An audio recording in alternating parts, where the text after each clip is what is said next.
Good morning, everyone. Welcome to this workshop, which I'm told is going to be the high point of the long-term planning process. Well, look, I mean, maybe separate only to the CapEx spend list, but I think, yeah, the framing for this is, if we get this right, we'll be able to spend more on CapEx and other different things. So that's this is probably where the superpower lies in the process. So thanks for sending through all the slide deck. Looks pretty good. I'm assuming that pretty much everyone that's in the room is pretty much across the basics of the rating, but having been guided through the discussion and the workshop side of things, very encouraged to see a whiteboard in use already. So yeah, good morning, Councillor Tucker. Good morning. Excellent. Yeah, I just take back everything I said about you. Kidding. Yeah, good morning. Right, so I'm just going to hand straight over to the other head of the table. I was just going to say a few couple words at the start to preface this, because I think this is one of those items where officers are as excited for this workshop as councillors are. It's a really rare and important opportunity to really look at our rates model. So for those of you that are new around the table, this is not something that happens every triennium or every 3 trienniums. It's almost a generational shift for us. So I just wanted to sort of start off on that footing, and I hope you enjoyed working through this process. We have one of our national experts in this space helping us through it, and it really is an opportunity to sort of unpack our core revenue stream and to sort of understand the philosophical basis and the structures behind it. So over to you both. Thank you. Cool. Thank you, Michelle, for that intro. So I just want to talk about the journey. The journey. So far through the LTP, we've been talking about activities. We've been talking about what could be in the LTP for each activity, and you'll hear more about those this afternoon.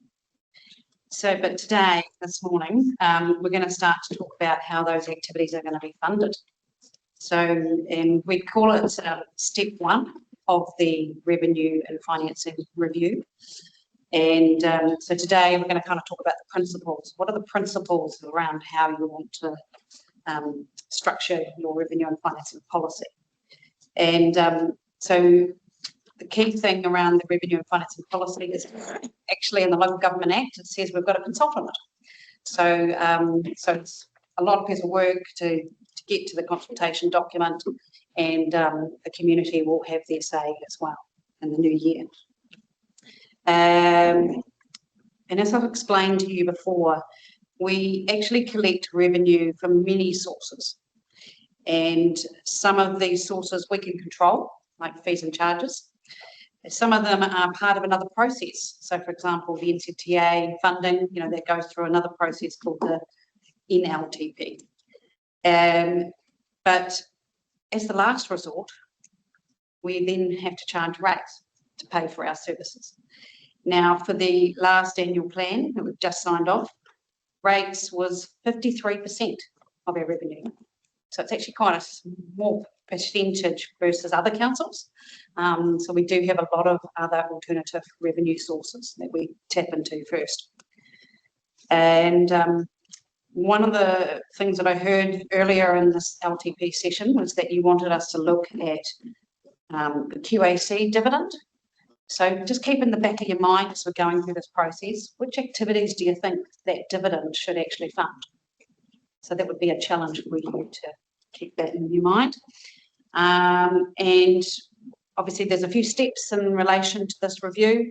The next meeting we're going to have on the 18th of August. We will come back about what we've heard today and kind of refine it. And then we'll move on in September to step 2, which is then taking rates, because we'll have worked out what things we want to fund by rates by then. We'll then work out who pays and what percentage of that rates pie. So that's in September, we'll do that. So yes, we've got a parking lot. So if there's anything that comes up that we need to pick up again in one of those other sessions, we'll drop that down. But yeah, I just wanted to introduce Philip and let him take us through this review. Right, morning. So I'll just tell you a little bit. I mean, I think the internet. You got a Vanessa very kindly sent out a copy of what the internet thought I did. It's not quite entirely true. It didn't actually pick up what I did before I became an evil consultant to local government. So before 2007, I became a consultant to local government. Prior to that, I was chief bean counter, as I refer to myself as, at Western Bay of Plenty District Council. And for those of you who don't know the Bay of Plenty, Western Bay surrounds Tauranga. So it's got small communities such as Waiheke Beach, Katikati, Omakaroa, which is no longer a small community, will be a small town. So it's gone. When I first went out and went to Tauranga in '91, previous to joining the council, I worked for Cooper Mowbray, now part of PwC. And I thought I'd be in local government for 5 years. So something's wrong somewhere. I'm not sure whether it's me or local government. You can choose at the end of the day. The issue for me, though, is as part of, when I joined Western Bay, we had a population of 23,000. Currently it's over 60. And Omakaroa went from a population of 1,800 and expected to have 15,000 in a very short period of time. And then the Western Bay carries on out to Te Puke and a little place called Rotomarakau. So if you draw a line from Tauranga to Whakatane, it's about halfway between. So we've got a mix of rural, what I refer to as urban displaced lifestyle blocks, and obviously growth. So that's a little bit about my background. Just current work that I'm doing a number of revenue and financing policies concurrently with yours. Some are actually going early. So I've got, just in your vicinity, I'm working with Gore, Mackenzie, Timaru and Waimate. And those councils are planning where they're actually starting at the beginning of the year, and they hopefully will be going out for consultation separately from the LTP, because they've had a little bit more of a head start. So, but obviously there's some similarities between you and Mackenzie in terms of the tourists. You've got a different, you're more of a destination, whereas Paul Mackenzie is the pass-through coming down to you or somewhere else. So that's just a little bit about me. I still live in Tauranga, but I put up with the travel all over the country. So, any questions? Now, I'm also known in local government by the Chocolate Man. And these are my facilitation tools. Great incentives. You haven't heard them all yet. So basically, for good crunchy questions, and I love questions, I really enjoy the harder the question or the better the question. So I've got good crunchy questions, a little crunchy bar. And then for really great or golden questions, I've got some Whittaker's Almond Gold. Well, those. Yeah, okay, well, you just set the bar, and then I've got flakes. Right? So I think, and those councillors for online myself. And there's no, even if they ask a good question, if they're not here, sorry, we don't preserve them. Because that's happened before. So that's a little bit. Now, it would be useful for me, just very quickly, we go around the room, how long you've been in council and what you want out of today. Do you want me to start? Yeah. Kia ora, fella. My name's Cody Tucker. I live in Lake Harbour. It's my second term in council, so I've been in about 4 years. Came in after some master planning work that John Glover facilitated through Shaping Our Futures. Had a quarter life crisis where I decided to change who I was working for and invest in the future and be a philanthropist with my time. So yeah, that's me. Cool. Thanks, man. I'm John Mitchell or Mitch. I'm a Queenstown Wakatipu Ward councillor. I live south of here, just over the water in the south, Gasp. But was born here and grew up here in Queenstown, so it's home. And but I've been working in and around local government for about 35 years now, in New Zealand, the UK, and other parts of the country around the Pacific. So I've been involved in a lot of LTP and LTP-like processes, and making the most of funding, sometimes creatively, is something that I think got pretty good at over the years. So I'm glad that you're on board. And my speciality is really in risk and emergency management. So I should have actually said I actually went to Southland Boys High. That's different. So, sorry? It's okay. Yeah, I think it's important, right? And also my first trip to Queenstown was in 1973. Cool. I stayed at Lake Hayes by the old dairy factory. I don't think it's there anymore, but anyway, I remember that well. Cool. Numerous trips to Queenstown. And I've also got a conflict of interest. My brother owns a place out at Lakeside Estates. Thank you. Right, there we go. So My brother elected as mayor in October, so new to council at the table, but have been over the years been heavily engaged from a community perspective in council processes. It's probably about how to describe it. So a lot of work from outside the tent now, inside the tent. My interest is really making sure that we're trying to recover more from the visitor economy because we have a significant gap in terms of what we pay to support tourism and what we get in from it. Looking for as again with every house that we build in the district, we're sort of increasing our debt because we're not capturing the true cost of that development. So very much interested in it's an easy thing to say growth pays for growth, but I think we need a bit of a more nuanced conversation as to what we mean by that, how the tools that we've got can help us. But also, love to hear your experience of what others are doing, outside the rating space. We may not have time for that, but what else are people doing to look for a source of income? Kia ora, Michelle. Michelle, If it yes. Straight out of Croydon, now living in Glenorchy.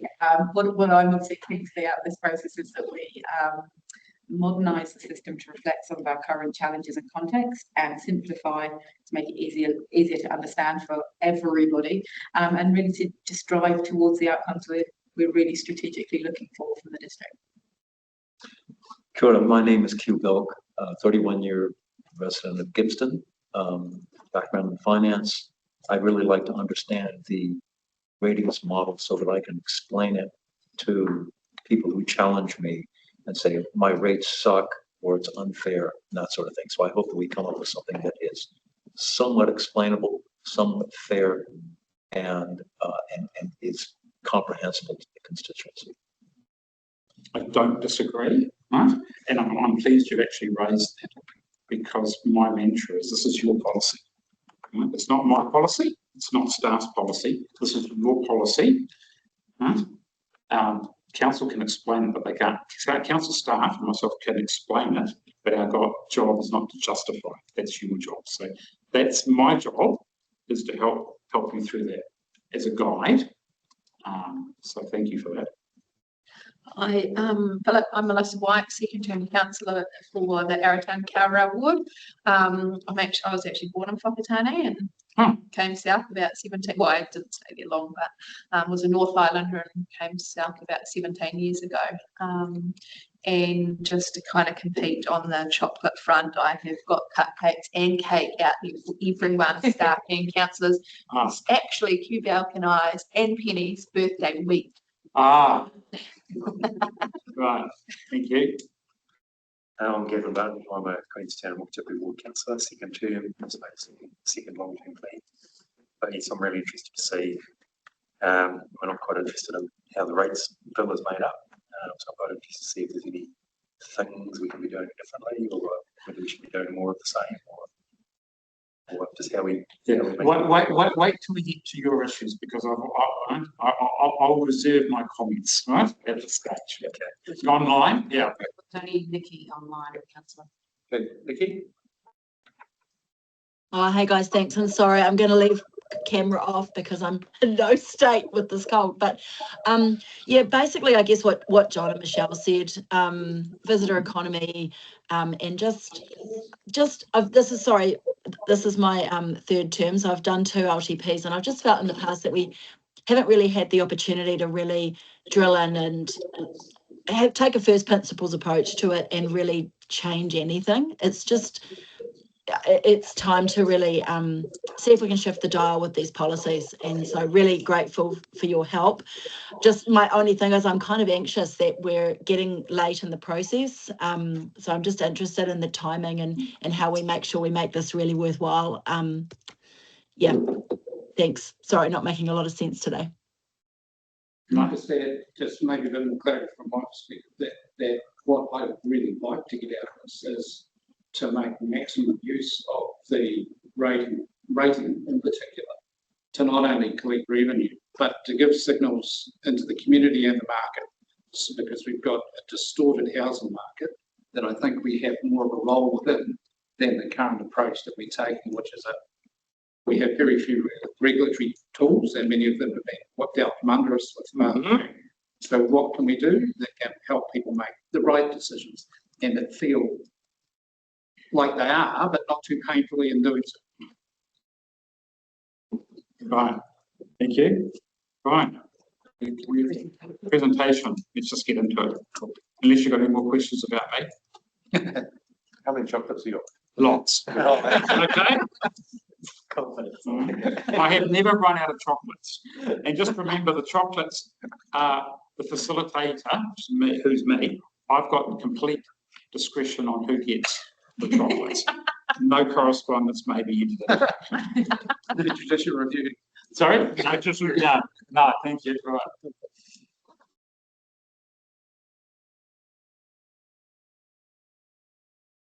No.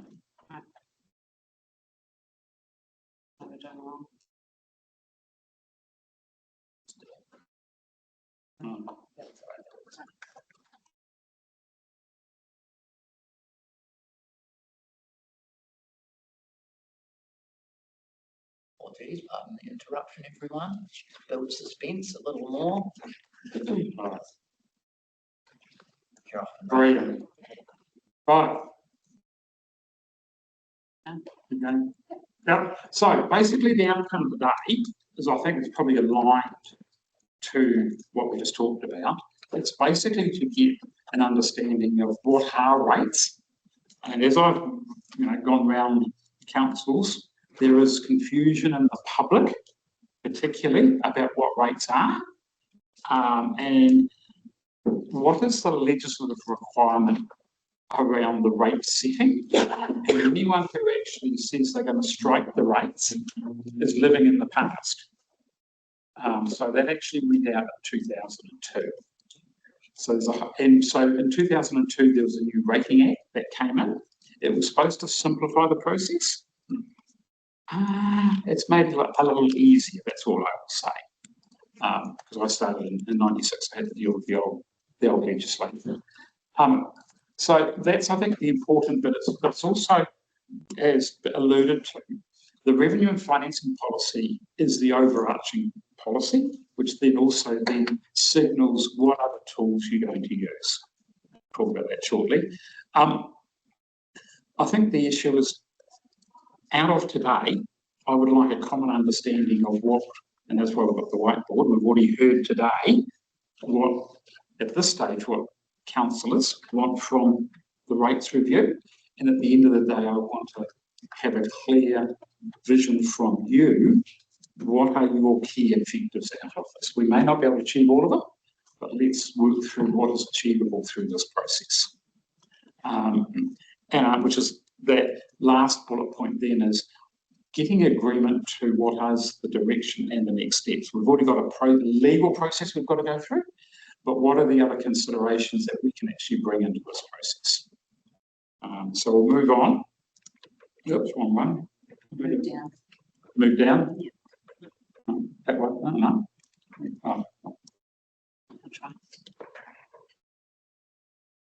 Here we go.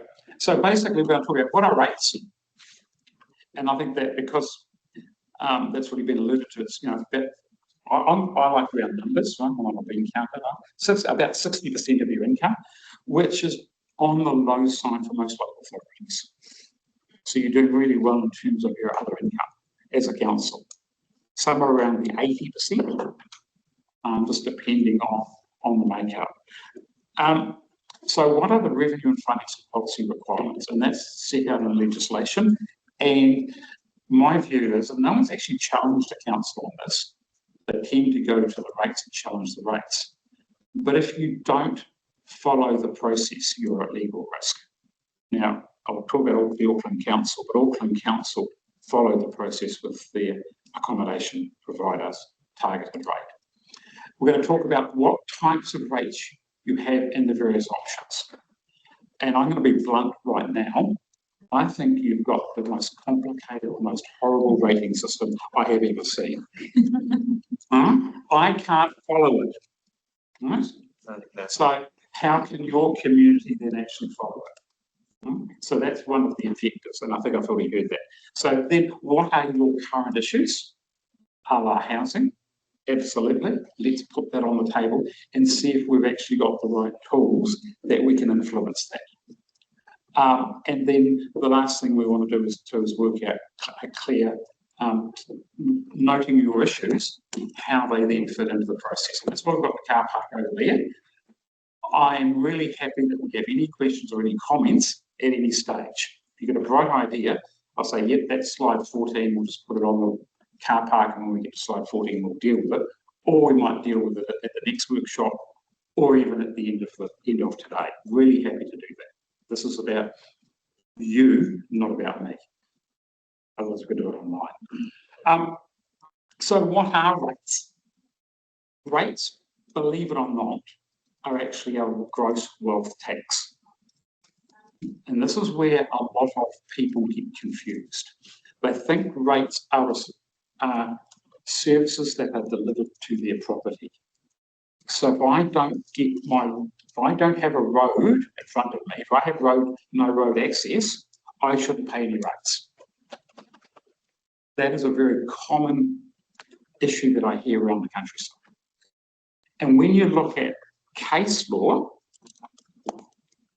there is case law saying that rates are a tax. And that was first had with Woolworths versus Wellington City Council back in the 90s, and it went all the way to the Privy Council. And those that worked overseas, I saw an opinion by a solicitor, someone complaining about their rates in the UK, and they said, sorry, rates are a tax, but not actually for service. Where the confusion arose in New Zealand was with the number 3 Amendment Act that required funding policies. We went from basically 97 or 98 through into 2002. And that was the legislation required councils to do an economic assessment of who benefited. The legislation changed in 2002 to one of councils making a benefit assessment. Quite a different approach. And I would have a guess, and it's only a guess, that your policy is probably more aligned to the old Act than the current Act. When you look at words in your current policy talk about private benefit, the new Act doesn't include, so the 2002 Act, which has now been around for 23 years, trying to got wound up, that doesn't talk about private benefit at all, or public benefit.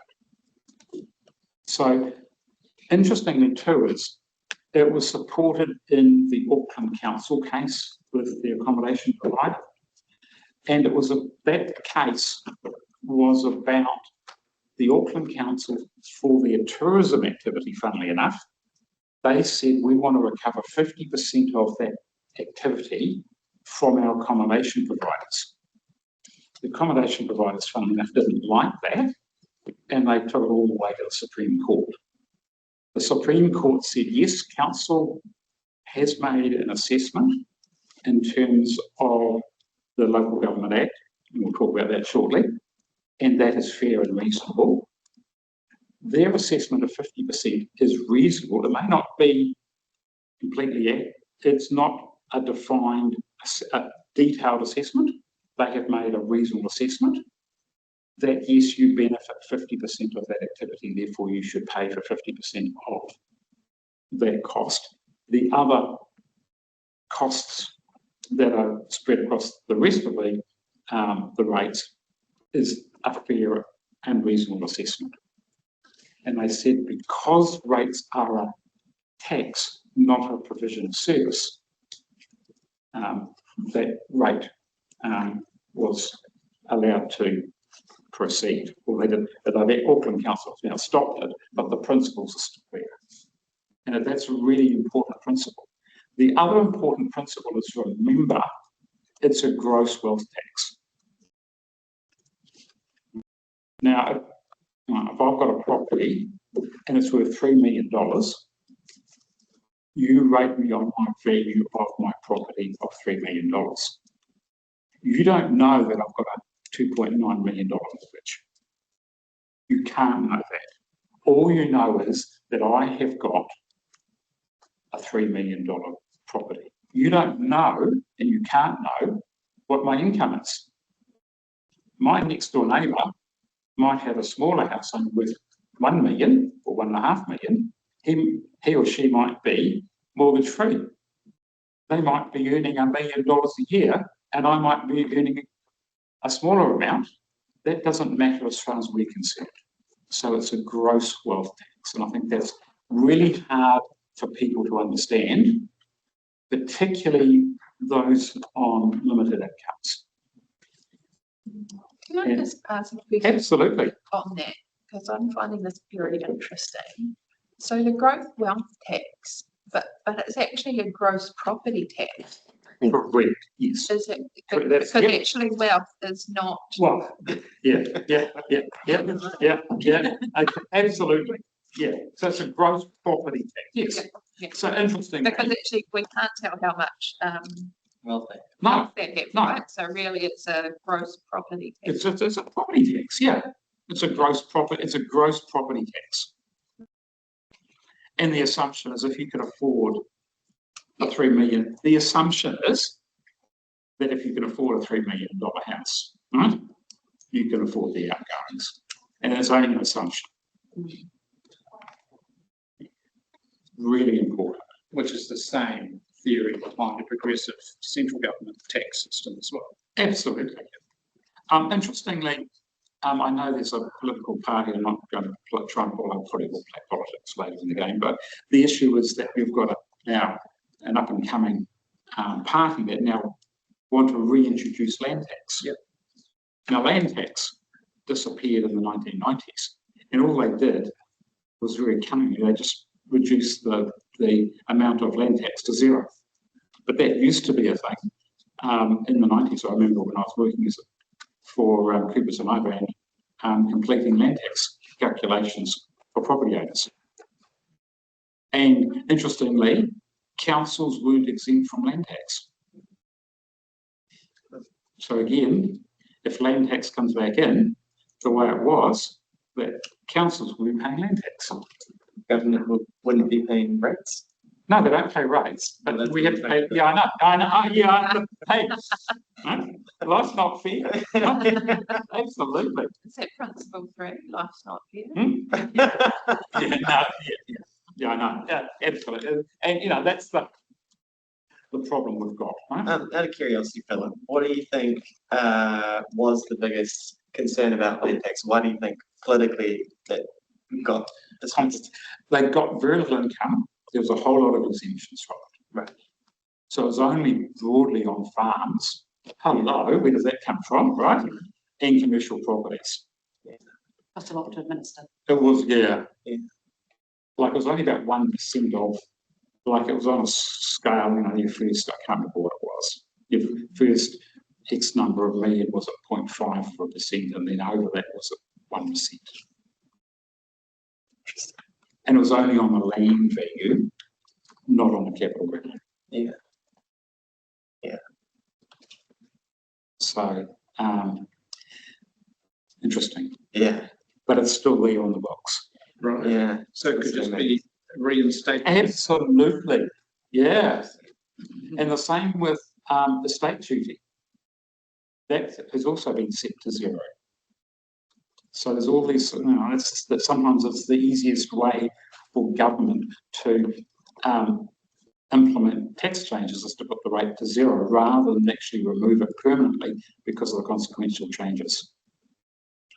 I'm sure you'll come to it, but there's this rating on the value of the land and value of the improvements. Yep. And, you know, be interested to hear some. Oh, absolutely. At some point, what works well or what other councils have done in that space, because obviously it's quite a, in an area where you've got some very high land values, but having said that, it's just slicing the pie, isn't it, really? Yeah.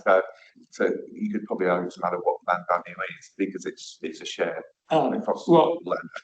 let's answer that now. It's later in my slides, but it's actually, to me, is, and Vanessa knows my views on this, right? Because we went through a council where we moved from land to capital.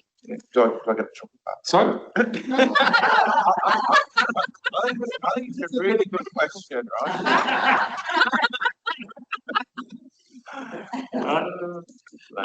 Thanks, John.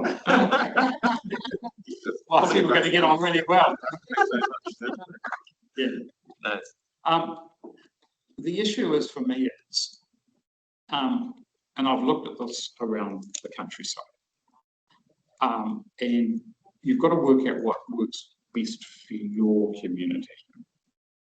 I'm also working with a council up north who's currently on land. They want to move to capital, and I'm going, is that actually the right decision you want to make in today's environment? But that's it. I'm not going to say who it is, but the issue is you've got to work out what's best for your community. The bit, and I know you struggle with a whole lot of vacant land and empty sections, and you've got a differential on that, and maybe that is appropriate, or it might be inappropriate. I don't know. The issue for me is, if it's a growth property tax, there's a degree of evidence, or what was, there's a correlation between people's income on a mesh block and their property total value of land and buildings. So basically, the higher the capital value, generally the higher the income, generally. Whereas you see the same percentage doesn't quite work with land. Also, the principle of rating is that it's set to recover the services provided to the community by the council. And generally, the properties that have higher capital value, generally, we're talking generalisation here, that's the only way we can talk, is to say those properties use council services more. And my classic example would be, you've got, and I'm seeing this pop up now all over the country, you've got a house with a high land value, with maybe 4 or 5 occupants maximum. Next door, you've now got an apartment block, same size area, but you've got now 6 apartments. Are those 6 apartments collectively using council services to a greater degree than the house next door? And you've got to make it as a generalisation. That's the problem, because we don't have the ability to have a poll tax like this in England. And I happened to be literally in the West End when the poll tax riots were occurring, and that I'll tell you that over morning tea what happened. But that to me is also equally unfair as well. So does that answer your question? That's my only view on land versus capital. So I think we need to move on, but we can talk about land versus capital all day. So basically, we've already heard that we must have a revenue and financing policy. It must be reviewed or developed as part of the LTP process. So legally, you've got to review this every 3 years. And what I can imagine has happened here is you've done a review and you've done some tweaks. Most councils would only do this detailed deep dive every 3 LTPs or every 10 to 12 years. Because it's draining on everyone's resources. And generally, if you've got a good revenue and financing policy, you don't need to tweak it every LTP. But again, as time goes on, the decisions that were made 12, maybe 15, 18 years ago have probably got out of alignment. And that's what we need to do, is realign what we're trying to achieve. And we also need to think about not only what's right now, but what is also going to be applicable in the future. Because hopefully you won't be getting me here back in 3 years' time for your benefit, not for my benefit. I don't mind doing this, I love doing this. But this needs to be a long-lasting process. That's enduring, and we'll talk about that shortly. Excellent. So we talk about how the activities are being funded, not just from rates. We've got to talk about, now this is really important, when we come to our step 1 and step 2 processes, which we'll talk about in the next 2 workshops, it's your rationale of why you have the types of rates that are going to be used. And I'm working with a number of councils that have got what I refer to as differentials in their general rates. Because they have tweaked those differentials over a period of time, they've lost the rationale for that differential. And that to me is a fundamental flaw in anyone's rating system. This is why I don't work for property people. Right? The issue is that your revenue and financing policy is a lead policy that talks about your development or financial contributions, which is that growth component, and there's a separate work stream on that. It talks about your treasury policy as part of, you are required as part of your revenue and financing policy is when you're going to use debt. Your treasury policy then talks about how you manage that debt and how you manage your investments. Legally, you're required to have an investment policy and a debt management policy, but most councils roll it up together. I haven't seen one that's separate. Interestingly, you are legally required to have a remission and postponement policy on Maori freehold land, even if you don't have any. So that's a legal requirement. Some councils, like Gisborne, Potiki, Far North, have significant holdings. So it becomes a more significant issue. Now, the interesting thing is the council may have a general land remission or postponement policy, and the word is may. However, we're working with 2 separate pieces of legislation.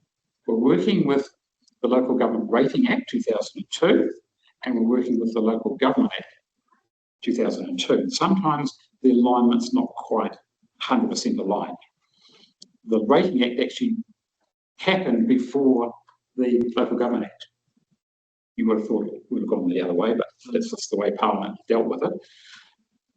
Under the Rating Act, a council cannot remit any rates unless it has a remission policy. And also it can't postpone rates unless it has a postponement policy. And the Rating Act is even more bizarre. It talks about, so if you have a remission policy, a council may remit, no obligation to. You might say, well, the criteria has been met, but we don't think that's overall fair, we will decline it. I haven't seen anyone do that yet. They could. Under a postponement policy, if all the criteria are met, you must postpone under the Rating Act. So that's little quirks that pop up from time to time with legislation that's happened. So that's just something to bear in mind. The advantage of, and we'll talk about this a bit more, your remission policies and your postponement policies.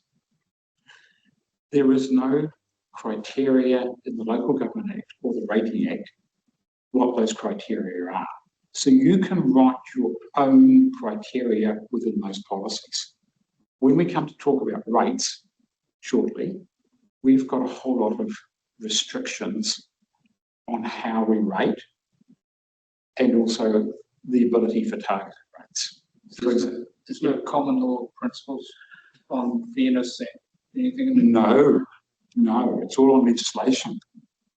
So just to be clear, remission is when we decide not to charge rates. Yeah. Postponement is deferring or deferring. So defer. Yeah. So good. Yeah, you've already had one session. I don't.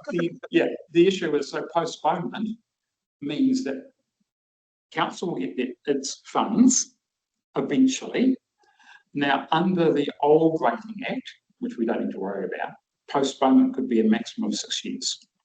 Under this Rating Act, postponement can be indefinite. Interestingly, with rates, if you don't pay your rates and council doesn't start legal recovery within 6 years, they're known as statutory barred. So council can't collect the rates. So you're just going to last 6 years and then Sorry? So you're just going to last 6 years and then you're free. No, because most council officers are aware of that and they will start a charging order or going to the district court and securing your rights. Yeah. So bad luck. Okay, right, sorry. Does it only apply to the current property owner at the time? And does it No, no. Oh, it's a gold one. Yeah, that's right. Right, yes, thank you. So rates stay with the land.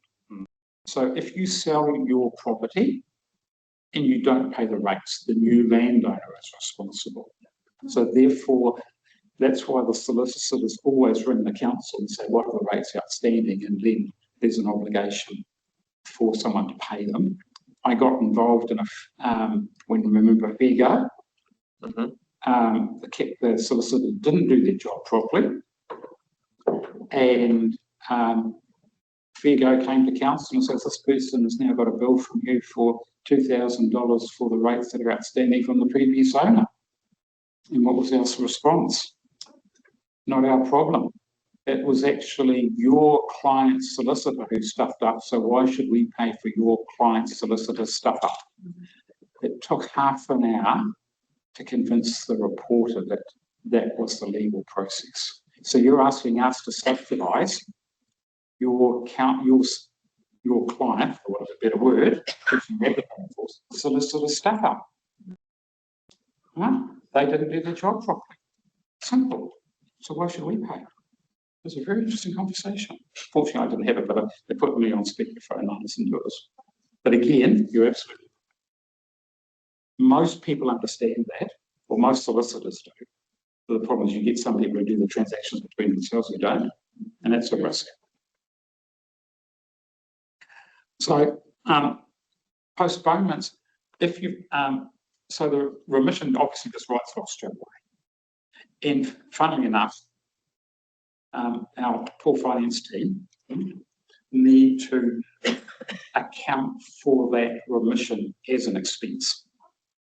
Also with postponements, there is an ability to charge a fee for administering this postponement, and that fee can include the financing cost. So if someone's not paying their rates, obviously council will need to borrow to fund the shortfall. There is an ability for council to then add a fee for that payment, non-payment of rates, of an administration fee, which can include, it's in the Act, can include the financing charges.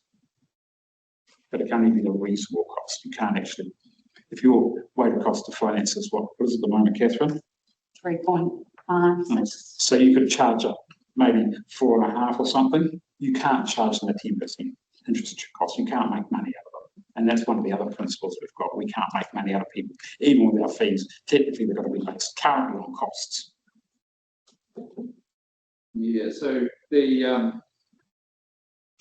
just looking at the policy here, the current policy is quite transactional. It's about when there's, it looks like when there's someone's in arrears, then it's mandatory. Yep. Whereas what and in particular, well, yeah, the regional deal project worked on the UK, a significant part was 20 odd years ago, but where rates, remissions or holidays are used strategically to encourage preferred types of development or development in certain places. Is that used at all in New Zealand?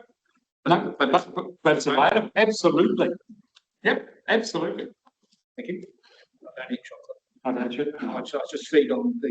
Yeah, no, absolutely. So interestingly, I did some work for Bay of Plenty Regional Council a long time ago. And I don't know if you're aware, but they had still have significant nitrate going into the Rotorua Lakes. So they introduced a targeted rate to undertake works to reduce those nitrate levels. Some farmers were already doing that work anyway. And they went to council and said, why should we pay this rate when we're already doing it? And we said, oh, fair cop. So if you can prove you're doing this work yourselves, we will have a remission policy. So you don't actually have to pay that rate. However, as part of that criteria, you've got to apply by the 1st of March of the year that affects 1st of July. So the staff could go and do that assessment. And if you meet all the criteria, yes, we will remit your rates. But the problem with you remitting the rates, someone then else has to pay. Yeah, it's it gets spread. It doesn't get However you target. That's right, exactly. Yep. Right. Okay. And postponement is another way of doing it. You still get your funds. The interesting thing is, and I argued with, and doesn't exist now, so I can slag them off, Franklin District Council. Franklin District Council was seen like the farmers, funny enough, but they had significant growth pressures of their valuations going up through the roof, that farming was becoming less affordable, and it was actually better just to sell it to the developers, and they could grow houses rather than cows. So they had a postponement policy, it became a remission policy, of saying if you're actively got a farm that's an active farm, we will postpone the difference between the value of your farm and what the market value is compared with another farm somewhere else further away from where the development is happening. They then wrote it off, which I thought was a bit sad, because when the farm was ultimately sold, the farmer got big dollars, and the council was subsidising. So to me, that was better. I argued for a remission policy, and the councillors didn't like it. I think Federated Farmers didn't like it either. I think that's part of the problem. But that's another tool you could actually use as well. So where you've got residential creep on productive or other types of properties that you as a council want to retain that, because they're then forced, because their rates are twice their counterparts, it becomes unproductive. That's another tool you've got in your toolbox. Excellent. You just got to think, what's our objective here?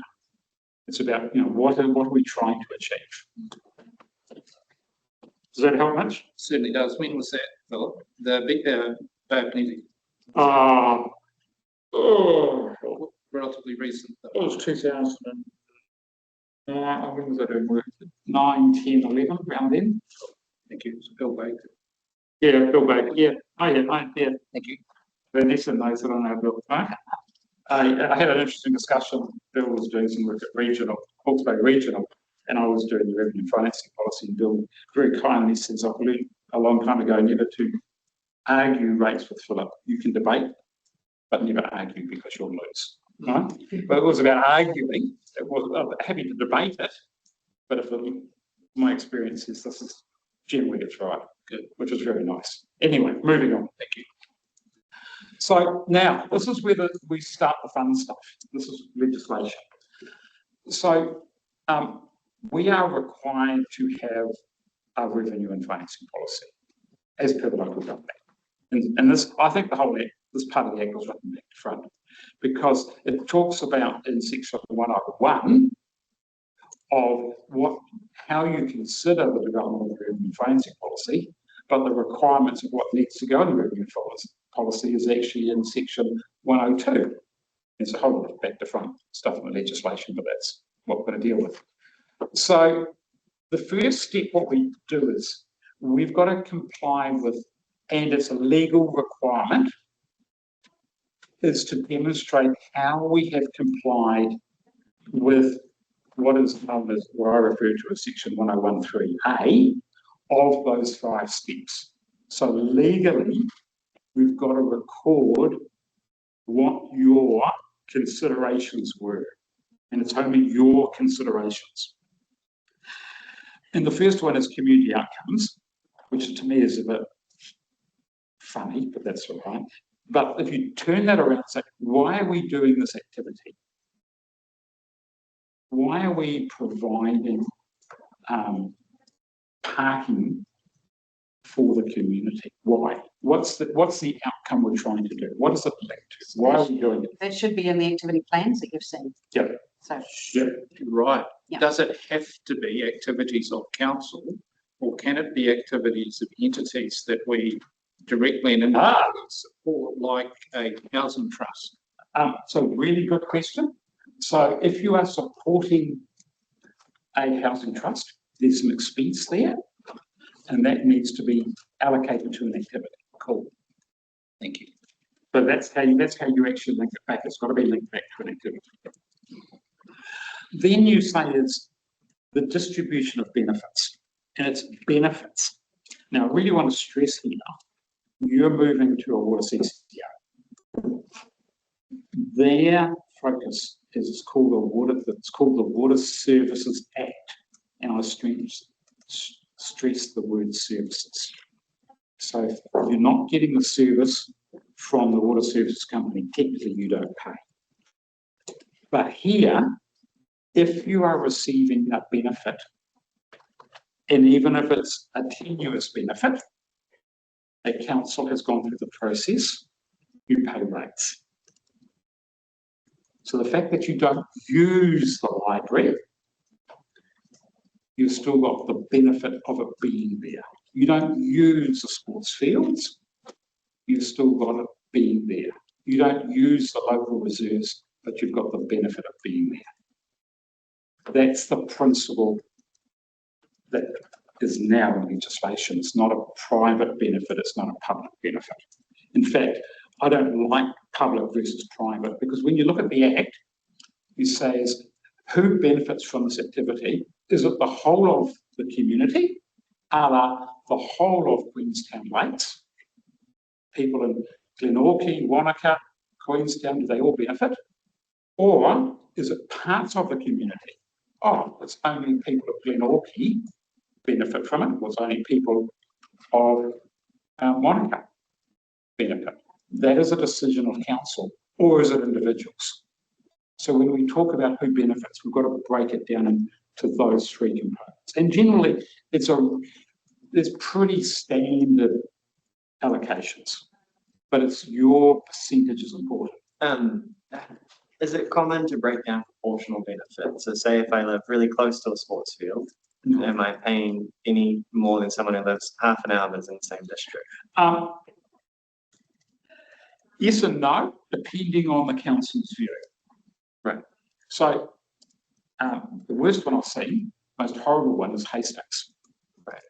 They basically say the further you are away from Hastings, the less availability of the service you have. And they've drawn rings. So if you're 30 kilometres away,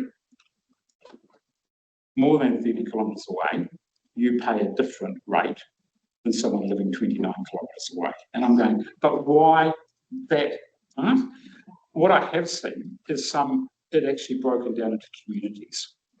So this community benefits from this facility. So your Wanaka community might have a different benefit of activities than Queenstown. look at a local example here with Dunedin Stadium. Yeah. So It's further away from the stadium, you've got a different rate. Yeah. Well, I guess like, regional council. if you have a property and there's a park that's built down the road, obviously it improves the value of your property because people who live there have access to it. But if you're half an hour away, And you can see the fairness argument coming up pretty quickly. Why do you think it's so distorted to have a radius around benefits? that's complex. And that's what you've got at the moment. Right. So you've actually got to draw a line, and property boundaries don't necessarily align to a nice circular radius. Yeah. So your house will be worth more because it's closer to the park. So you pay more. So with that because of your capital value. Yeah. So in our local example, we've got value capture. When they spent all money on the town centre upgrades and the new arterial, so there was a targeted rate because people benefit from that. That was the case. CPD. Yeah, CBD, yeah, so that was a value capture because they were close. Yep. Close beneficiaries to that, so we have done We have that. a map which shows Yeah. that those properties in that area. Mm. Yeah. It's just, So one more question, slightly off topic, but talk about the water services. And we've wrapped up stormwater into that entity. Now I can see water in, water out is quite a clear service. How do we go on who's benefiting from stormwater if you live on top of the hill, for example? It's a very good question, and I'm pleased I'm not working for your water services company on that one, right? Because that to me is a significant problem.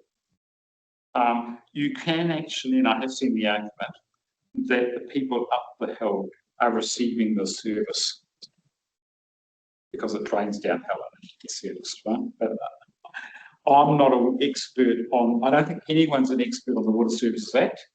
You probably would have heard of Jonathan Salter, who's a ratepayer in your district, is the top rating person in New Zealand. So the Wellington City case, he went to the Privy Council. He acted for Auckland Council in the Supreme Court. He said the Water Services Act is the most complicated act I have ever worked with. Okay. In You've got a terms, question then. yeah, in terms of water, and so I beat on this because maybe water, this isn't part of the discussion, but you have a public good, nevertheless, some people are providing it for themselves. So if you have 30 kilometers from here, a farmer who's got a septic system and its own water supply, obviously its own storm water, and right next door you have a hospitality venue that is dependent on people coming in on the plane and using the stormwater services and water services and sewage here in Queenstown. If it didn't exist, they wouldn't come here nevertheless. So they have different uses for that water services. Is that the kind of thing that you can rate differentially, or do they just simply get treated the same? Well, let's take water out of the equation, right? Okay, a public good. A public good, yeah. I would say, can I just wash your mouth out quietly, right? I don't like using the word public good, right? Because it goes back to the old legislation. You're saying is that something that benefits the whole community, but there's a different degree of benefit. You could, if you wanted to, and I have seen it, a number of councils decide to have what is known as a differential.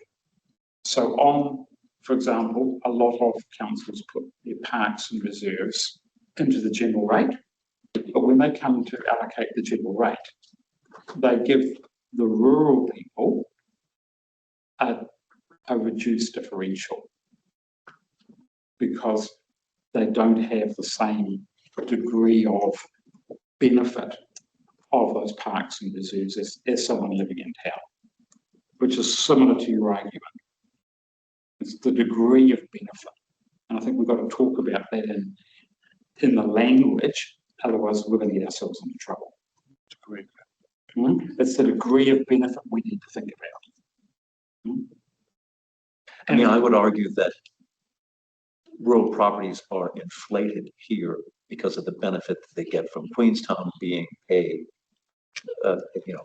4-star resort. Yep. But nevertheless, the typical rural person is going to say it carries 2,000 sheep and it should, it shouldn't be, I should not.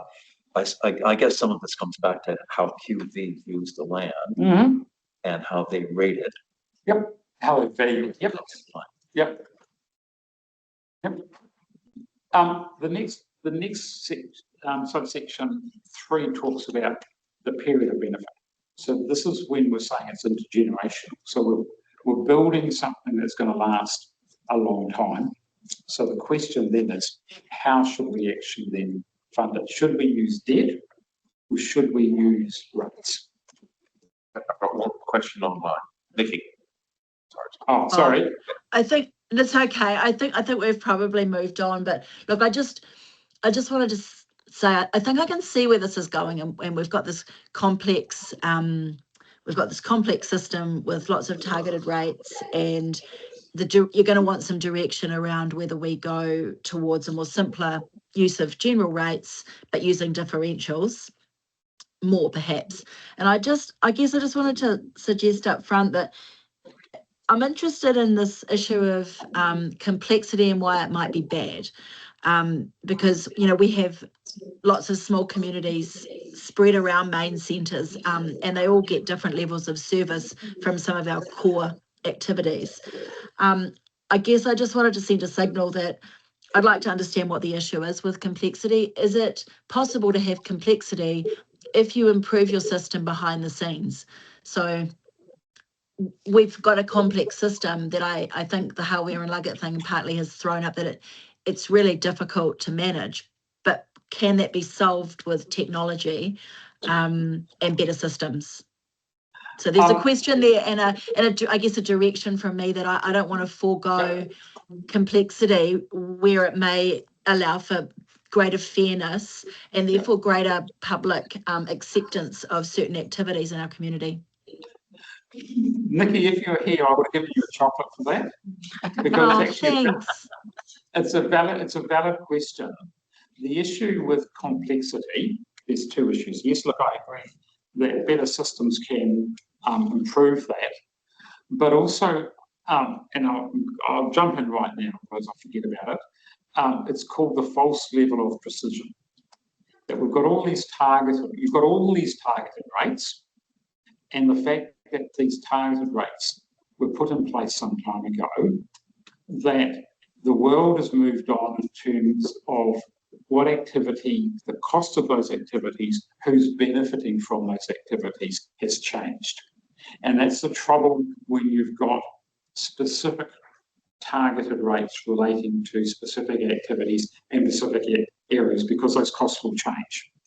I'm not disagreeing with you, Nikki, that when we come to the end of the process, we need to look at the saying is it fair that the people in other communities pay the same as another community when their level of service might be different? And absolutely we need to flag that where there's a distinct level of service that's going to be different in both now and in the future, that there is a potential to rate them a different way than another way. But my concern is when I look at the number of targeted rates you have and the breakdown of the targeted rates, I think we've actually lost our way.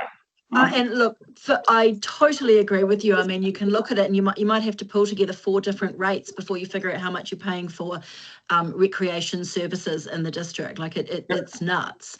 But I don't think, because, you know, ours is a special example that it just feels like they've been layered up over time. But I guess I would say that, you know, yes, that's complex, yes, that's wrong, but there may also be a way just to pare it back.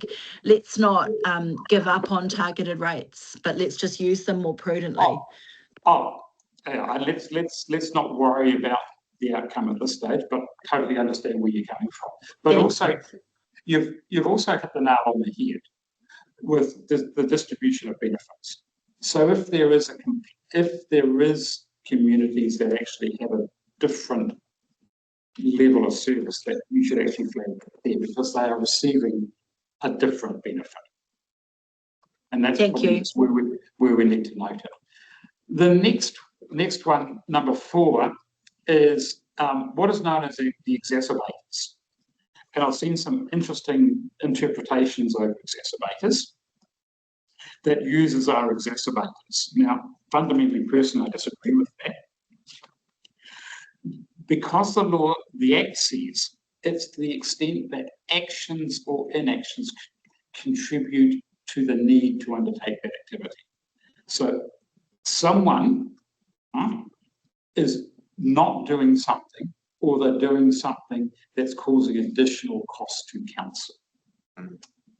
So animal control is a classic one. For animal management, whether it's dogs, cats, livestock, because the council is required to respond to animal complaints, those people are causing council costs. Now, parking's a fun one.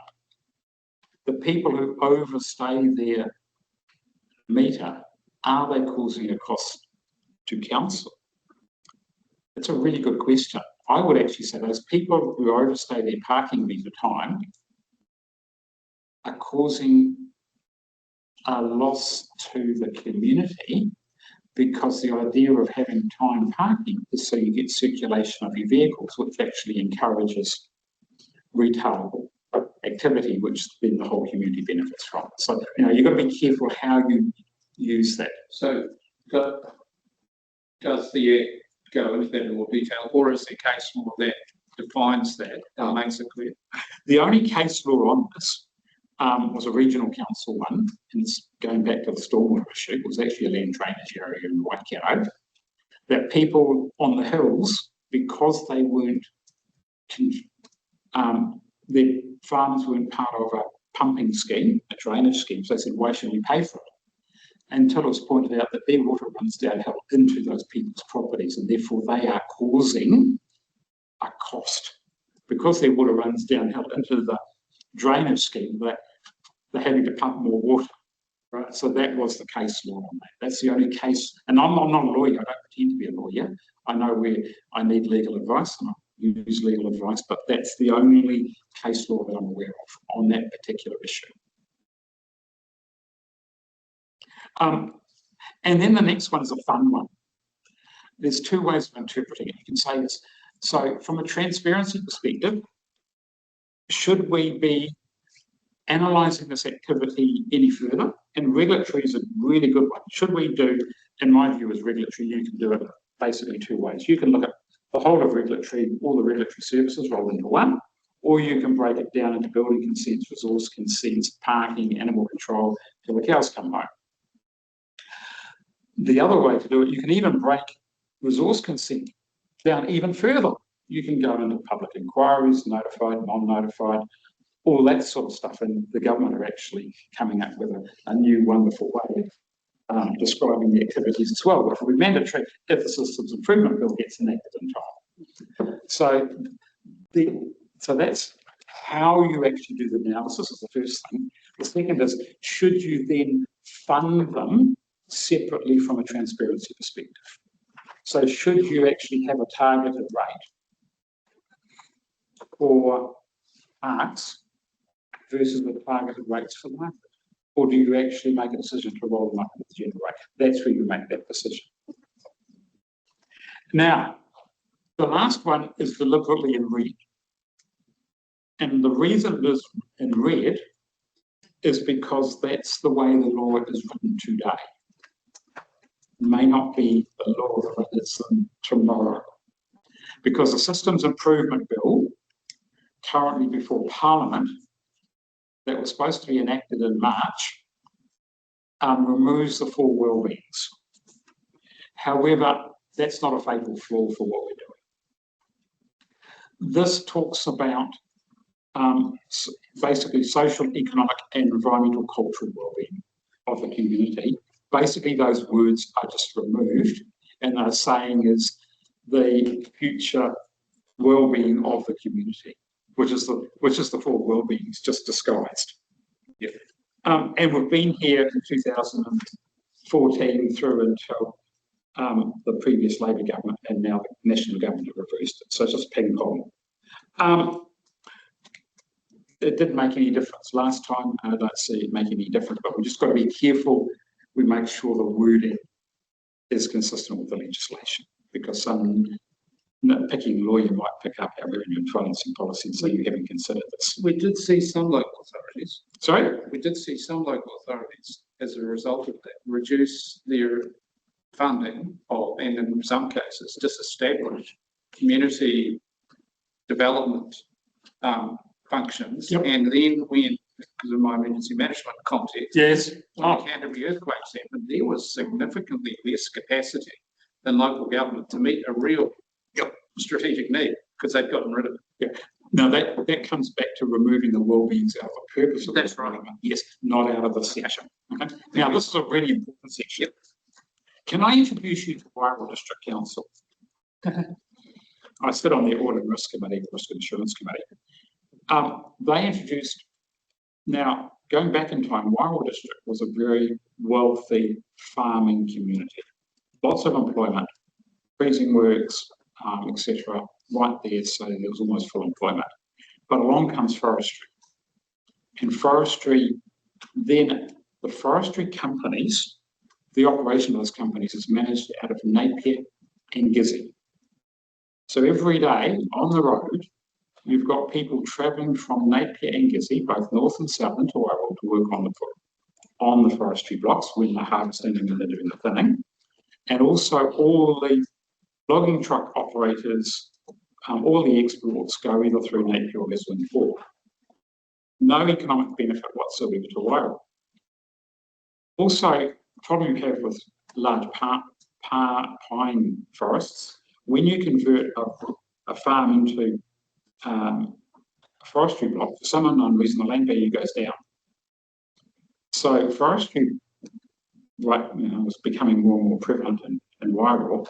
That was causing a negative impact on the economic, environmental, because of the slash of the well-being of the community and the social as well.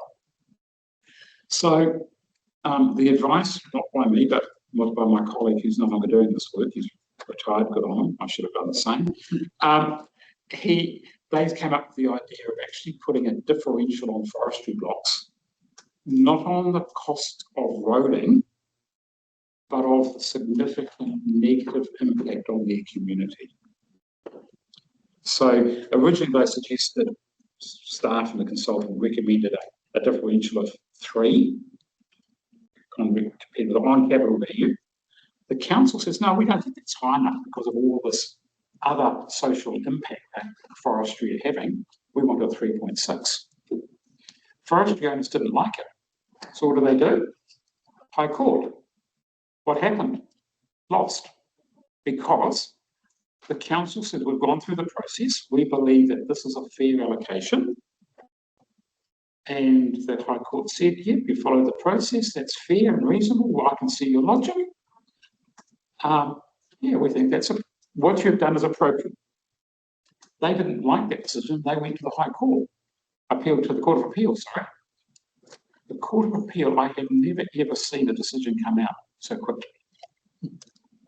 Basically, the Court of Appeal made a decision in 3 weeks.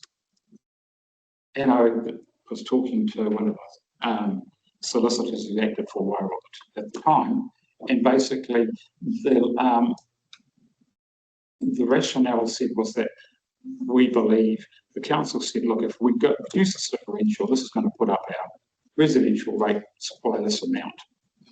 And so that when the cross-examination, the forestry owner said, do you think it's fair that if we reduce your differential, these residential people who are very deprived now because of your activities are going to be paying more in rates? And he said yes. I think that was the argument that lost it as far as the Court of Appeal was. So, you can use this clause extensively to say is we think the overall benefits need to be redistributed.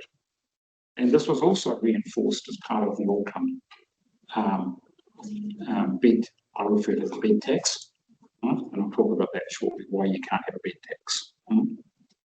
But that's a really important thing, and you need to talk about this in your policy, in my opinion. You need to say is why are we having our differentials? Because it does actually create different impacts across the whole of your communities, and you have diverse communities. Certainly somewhere like Napier probably doesn't have quite the same diversity. Right, moving on. So these are, and I'm going to gloss over these because you probably all read them, but this is what our policy should be about, which hopefully is aligned to what you want to achieve, right? It's about transparency, right? It's about saying is why have we done what we've done? Why do we have so many target rates, or why do we have a differential? It should be easy to understand. We should be avoiding the bean counter or the economists, marginal costs of pricing. Who understands that? I don't, right? Also, thresholds, and I like the ranges of percentages, because the minute you put in a hard and fast percentage, costs change and you've got to go and tweak your policy, you've got to do an amendment, and our good friends from the Audit Office don't like that. It's got to be robust, So you've got to have those clear principles about why you're doing what you're doing. Then it's this is a good one, right? It's got to be fair and equitable as far as you can make it. Right? So it's got to be, I would say it's got to be reasonable to the reason. It's got to be durable.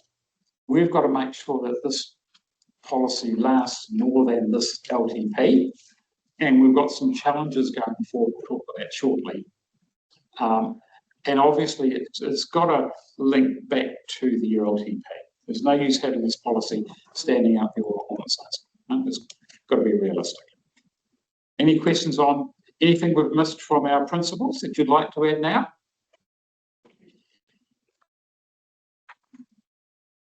Moving on. Right. So this is where this is the fun one. So we're now moving into rating from a legal requirements. So the Rating Act, full name, the Local Government Rating Act 2002, as amended a number of times. And basically the principle here is all land is rateable unless it is exempt. And the owner is liable for the rates unless there is a registered lease in place for greater than 10 years. So once upon a time under the old Rating Act, you could go and say, I've leased this to Joe, he is now responsible for the rates. That's no longer, unless that lease has been registered and for a period greater than 10 years. The owner is liable for the rates.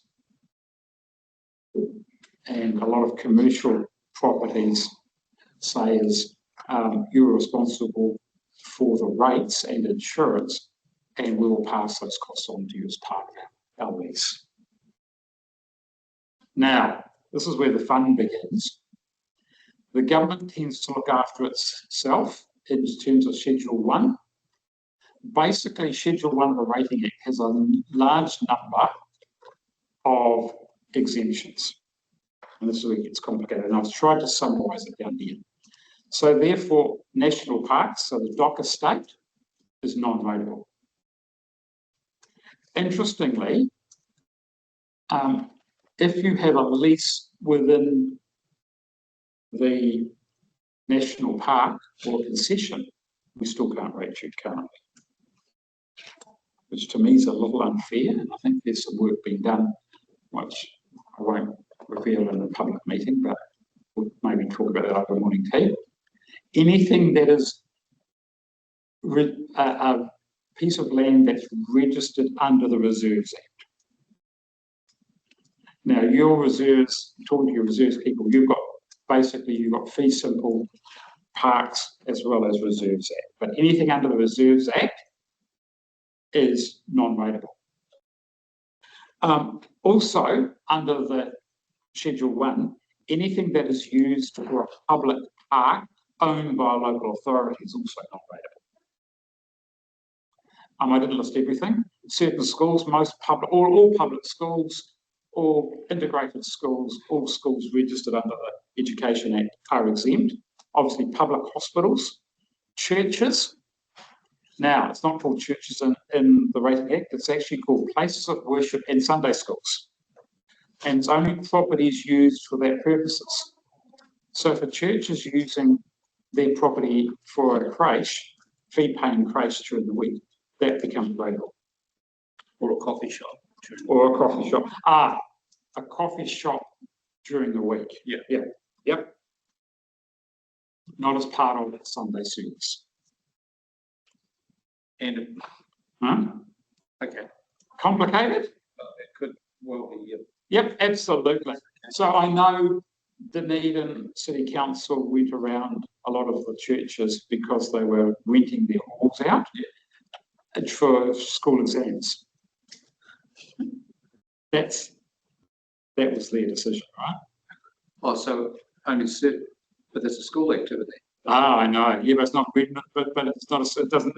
No, because they weren't registered as a school under the Education Act. That's why we need people like you.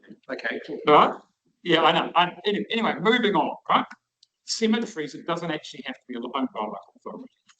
Like Urupara, customary Maori land is a criteria on public roads. So also your what's the all public road, right? Including oh, I've forgotten the name. Where you've got there's no road over it. Paper road. Sorry, paper. Thank you. Paper road. Paper road. Thank you.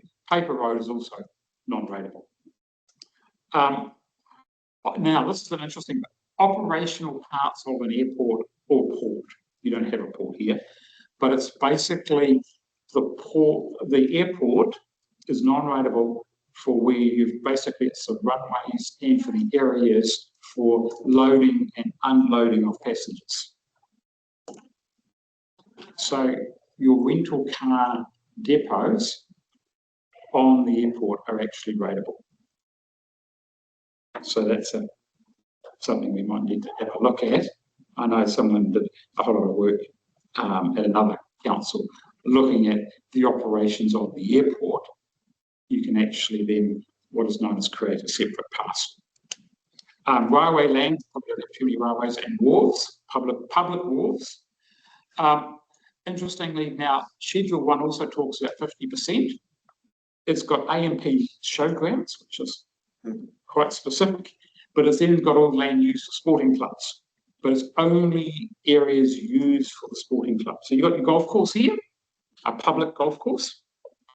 That's non-rateable if it's a club, but the 19th hole is rateable, i.e.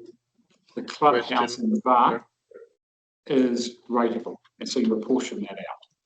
Do they make it? Yeah, thank you. So does the reserve, given most of our golf courses and sporting clubs are on reserve land, does the reserve land override the sporting use or yes, vice versa? Absolutely, yes. So the reserves, so the fact that those things are mostly on reserve land overrides any offsets that we can get through those other provisions. Something privately owned. So the Wanaka Squash Club, for instance, privately owns their land, so they would be subject to a 50% rate. Correct. So right. So the squash club owning their land for sporting purposes is a public club. And what about public wharves that are on council land but are leased to private operators? Do they pay anything? Depending on what they're using those wharves for. So if they're used for the loading or unloading of passengers? Was it the selling of tickets? Yeah, all of the above. Yeah. Well, therefore, you've got to apportion it out. That's where the rating staff do. So you'd have to you do a custom apportioning then, would you? Yes. Or is it determined? Okay, right. Interesting. Quentin, you said most of our golf courses are on reserve land. They're not. Most of the golf courses in the district are on private land. Well, you're right. If you talk about, I mean, to be fair, I was thinking about Wanaka Golf Club and Kelvin Heights, but yeah, no question. I mean, Millbrook and Jack's Point and Glendew Bay are all on private land, so that's certainly something we need to look at. But most of them do include some sort of club arrangement, though. Yeah. So where you would have to. Your discussion around the churches. Your discussion around the church is an interesting one because, I mean, it seems strange to me that churches are exempt from rating, but notwithstanding that, we need to have a look at the apportionment of the activities. Now, there's a new church being built at Lake Hawea, which is going funding on the basis it's a community facility or community centre beyond its church use. So does that mean we'd have to have a look at that? It's not mandatory, right? No? Yeah. You got to look at why it's being used. This is the problem. So the problem with the Rating Act the current one, a lot of these exemptions were carried over from the 87 Act, which was carried over from the 1956 Act. All right? So again, the world has changed, and probably those exemptions, and you know, the bit that I have a significant problem with, it's dockland, where you've got significant concessions for up to 30 years running a commercial hotel, not your neck of the woods, but in someone else's neck of the woods, they're exempt from rates. Really? Right? So would our ski fields that are on conservation land be paying rates? Probably not. I have to check. Targeted rates. Targeted rates. Oh, so thank you, Catherine. So if the issue is, if you are providing services and it's water, wastewater and rubbish, you pay those targeted rates. So churches still pay, well, they won't be paying to you guys from 1st of July next year. But if they've got, if you're providing them with a bin service, and I'm not taking up, you can still charge them for that. But they do pay water and wastewater. Can you though charge them, say if they're on a reserve or they don't get charged rates on the lead, but can you rate them on the improvements on the lead? No, you can charge them a lease. Right. So the lease, you know, in theory should recover that. There is, maybe we'll talk it, talk it afternoon, morning tea when we break in probably 10 minutes about some of the work that's been done at a national level on these issues. I don't want to, but it's been told in confidence. I don't want to breach that confidence, but I must email the person because I've got some other people that are concerned about this as well. The issue I want to then just talk about is rates are assessed per rating unit, and that is defined in the Valuation Act and the rules issued by the Valuer General. So the rules of how you identify a rating act, so rating unit, are defined in the Valuation Act and in the rules issued by the Valuer General. So no wiggle room. Can we talk about it at morning tea? Okay. Right?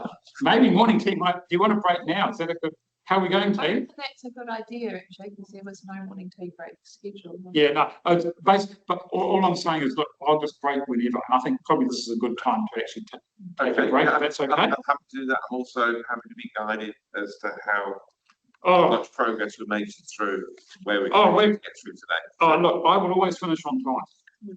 Huh? I mean, some of these slides here, I know it's a big slide pack. This is actually the important stuff. Some of the other stuff, there might be, I know it's 4 slides will take 4 minutes. So I'm happy to take a break. Okay, have a quick break. All right, Catherine, do you want to? I was going to say one little thing here. So as you can see, we actually pay rates as well, except on our reserve land. Yeah. Which is a bit circular. So we put our rates up, we say. Yeah. Yep. At least we're following the rule that the government is in. Yeah. Well, like for example, universities, right? Don't, you know, for Dunedin City and Otago Regional, half Dunedin CBD is now owned by the university. Education. Sorry? Education. Education. And hospitals. And hospitals, yeah. There's those contradictions. It's like, you know, the government goes, oh, geez, CNC on everything, it's going to be effective. So that's why they justify it for rates, but then they make exemptions for rates. Yeah. Hypocritical. Okay, should we take a 5-minute break? Yep. 5-minute break? Yeah. Perfect. Right. Okay.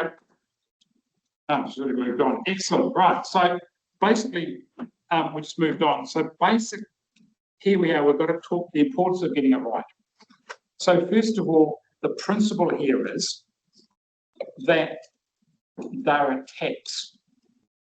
So we've got, and if people don't pay their rates, what actually happens to them? Vanessa? What can we do if people don't pay their rates? They can tax it on the mortgage. Yeah, even worse than that, we can sell their property. Doesn't happen very often.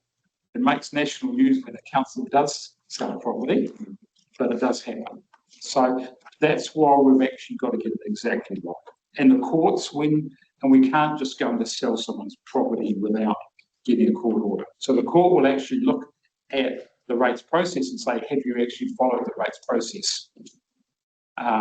So that's the first issue. So the bizarre thing is too, as I alluded to before,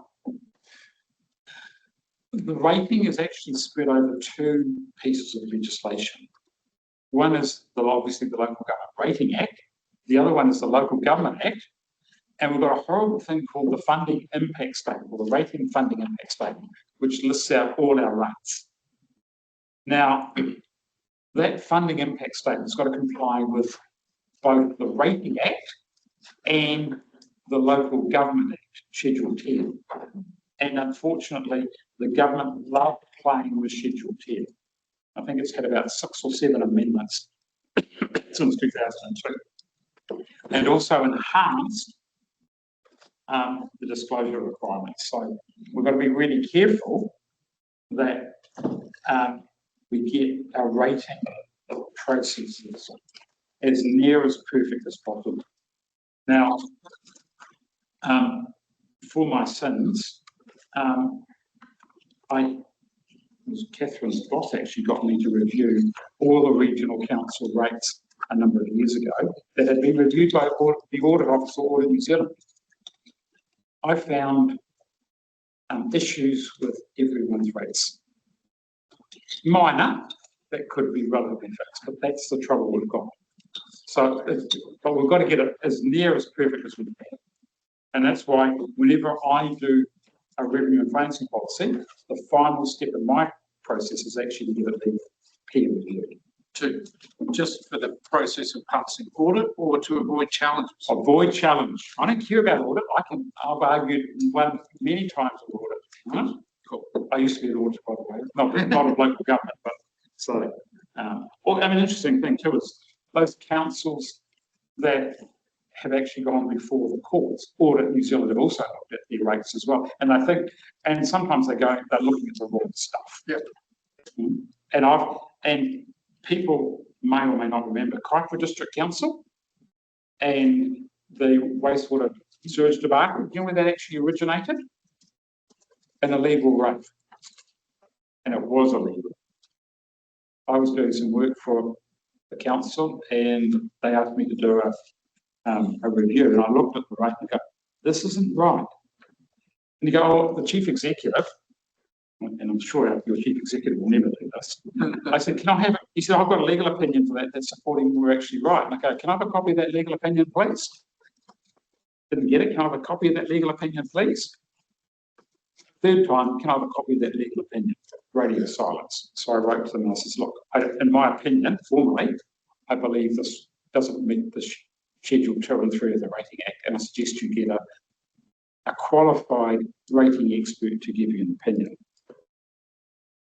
He came back and sure enough, and the problem was, it was illegal, and they had a member of their committee who happened to be a retired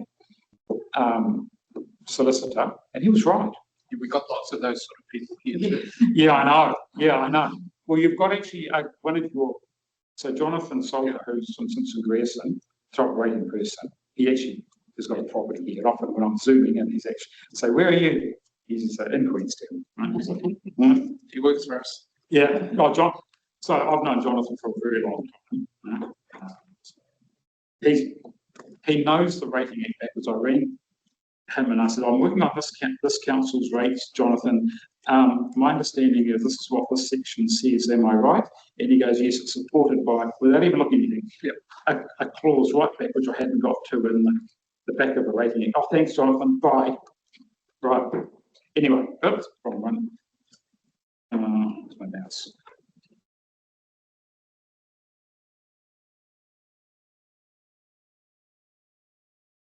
Right, so basically, there is a transfer of duties here.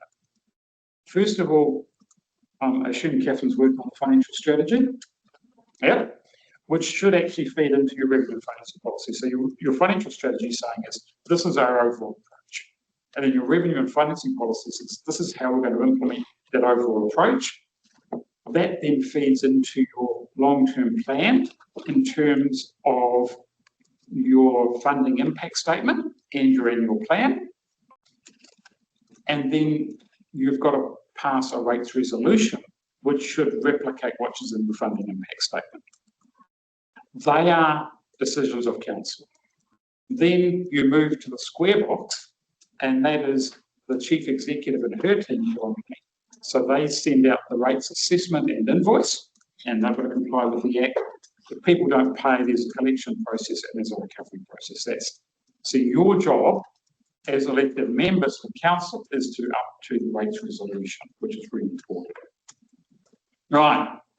So let's talk about the rates and the options you have. And I'm going to give sections, chapter and verse here. So you are entitled to have a general rate. So a general rate is a rate that every property pays. A targeted rate includes lump sums. So you've got two options with lump sums. You can use section 117A to N. So the fact that you've got so many sections becomes a bureaucratic nightmare. Or you can use rates in advance. Someone else is doing rates in advance in the council. That's what we had last night. So those are the predominant things. You've also got the ability to have water by meter, and I understand your council doesn't have water by meter. But if you move into a CCO, that's going to be not your problem. The issue is, if you have water by meter, technically they are rates as well, providing you actually set it as under the Rating Act, section 19. Interestingly, you can have all three, or you can have just general or targeted. Northland Regional Council has no general rate, period. All their rates are targeted. That's their choice. For a long time, Southland District never had any general rate. They had a whole lot of targeted rates. So that is, and your target and your general rate is next to nothing. But you also get unpack that. Right. So basically, you've got questions? Yeah. Water by meter is a form of user pay. It's a form of user pay, yes. Right. But is water distinct by itself? Or if we imposed user pays on bridges, roads, parking, they are separate? It's a thematic thing. Correct, yeah. So a user pays for water is it's a specific targeted rate. Currently under the Rating Act. And all the other user pays are lumped together in some other bucket. Correct. Thank you. Yep, if you can charge for it. And if you want to put a toll on, I come from toll-longer. Right? We've currently got 2 of the 3 toll roads in the country, and we're going to get another couple. Right? There's actually the third one coming in shortly. So basically, in terms of your general rate, it's basically on the rateable value, and that's set by QLDC. So it might be rabbit hole, just before I forget. Are those road tolling arrangements under the Rating Act? Or No. So road tolling, currently you need specific legislation. Oh, really good question, right? So it's now taken over by NZTA, but Tauranga put its own toll road in place, and it actually had an active parliament. But then it was transferred to NZTA, like the Harbour Bridge was tolled in Tauranga, and that had its own legislation to enable it. Yeah, I'll tell you a funny story afterwards about the tolling, and so it was actually a local road that was tolled. So they had a members bill or something? No, I can't remember, but it took forever,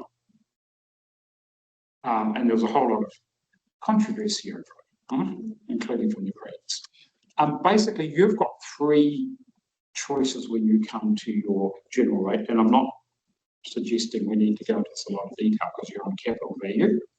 You've heard my views on capital value. You can have annual value. No one in the country uses annual value anymore. Auckland and Manukau used to use it, and it's not. Think about it as the annual rental value, but it's also got or 5% of the capital value or the rental value, whichever is the greater. It's complicated. Don't even go there. You can have the capital value and you can have the land value. So basically your capital value includes the buildings, but not your chattels or machinery. So you don't have any, but for example, in the Mackenzie and Waitaki have got dams. So those dams, yes, it's the capital value, but the plant associated with that is excluded. So all the generators are excluded from that capital value. So those dams are owned by companies, although the majority, well, most of them, government-owned, they still pay rates. Correct. Oh yeah. Oh yeah. They're not Schedule 1. Not Schedule 1, absolutely. While I know that one of our goals is to make things more simple, is there ever a case where you can use some capital value and some land value? It's your first question to ask, and then everything's part of that. You want another? Have you had one yet? I have had one. Well, you can have another. That's all right. I'll take that to my kids. So Yeah, how many kids have you got? I don't know. So Oh, that's I don't know. So, okay. For general rate, no. Okay. But For targeted rates, yes. Okay. But we'll talk about that shortly. Okay. Okay. So for general rate, it's basically you've got to have one or the other. End of story. yeah, for the general rate, but for okay. Yeah. So I was going to ask, we have a uniform annual general rate. you're one slide ahead of me. We also have a general rate. Yes. Can I just you're one slide ahead of me. So basically, the choices of most local authorities are capital on land, and I would say I did a count up for, I think there are 15 councils that are still on land, and the majority of them are on capital value. Can you elaborate why Wellington's recommendation is to go to land value rate? No, it's not. They haven't recommended to go to land value. They have recommended that they look at land value. Yeah. And Preferred option in the resolution. sorry? It's the preferred option in the resolution. Yeah, but let's see where it goes. All right. Heavy skepticism there. Yeah, because with land value, the principles when you've got land value, you need more differentials than capital value. Right? So how do you get on in Wellington when you've got that apartment situation? They believe there's a pressure group in Wellington. They believe that by reducing the rates payable, you're going to reduce the affordability of that land. That's their rationale. So they're linking it to affordability. I mean, the issue is, so you've got apartments. So hotels, commercial, are all going to be benefiting as the residential are going to go through the roof. So I think that's going to go down really well. So why do you think they're doing it and knowing that? I don't know. I need to actually, I haven't talked to the CFO there for a while. I need to catch up with Andrea. Yeah. So I assume they're not just completely illiterate around this kind of thing.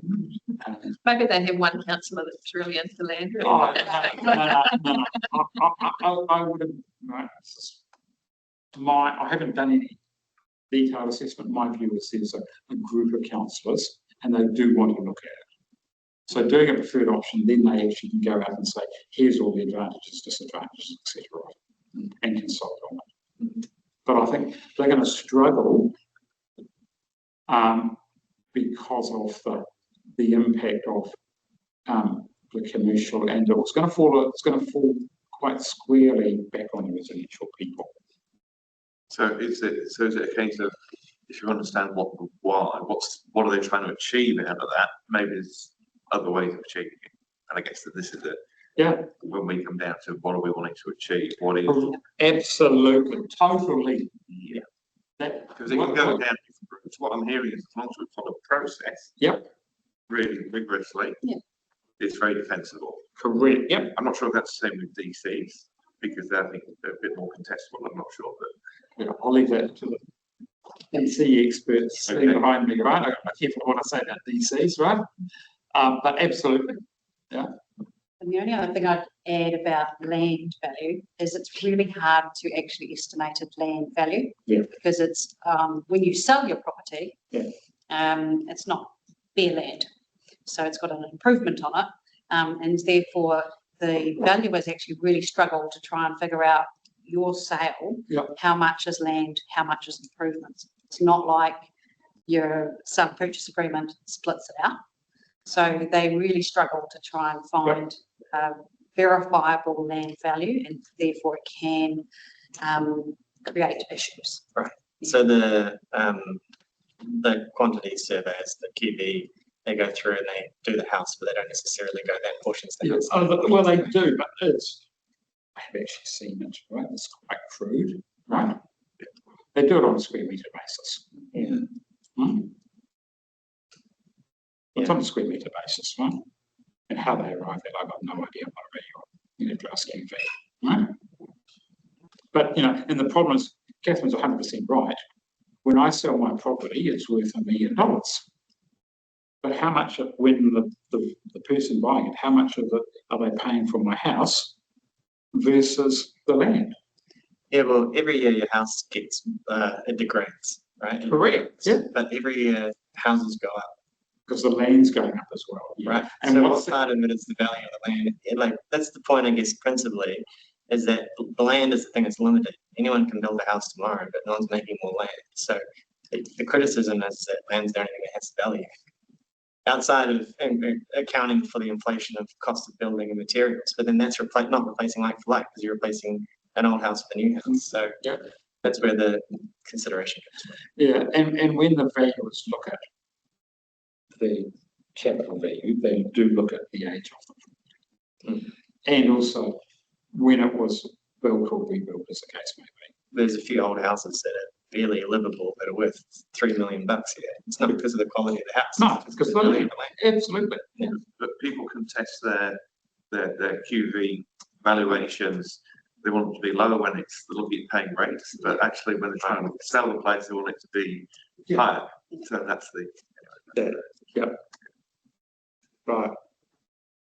Theoretical question around, well, this is actually isn't theoretical, it's an actual, I'm sure people recognize it. Imagine bare land, subdivided, rezoned, stays bare land, surrounded by commercial, but nevertheless, it remains a spare land. How do you rate that?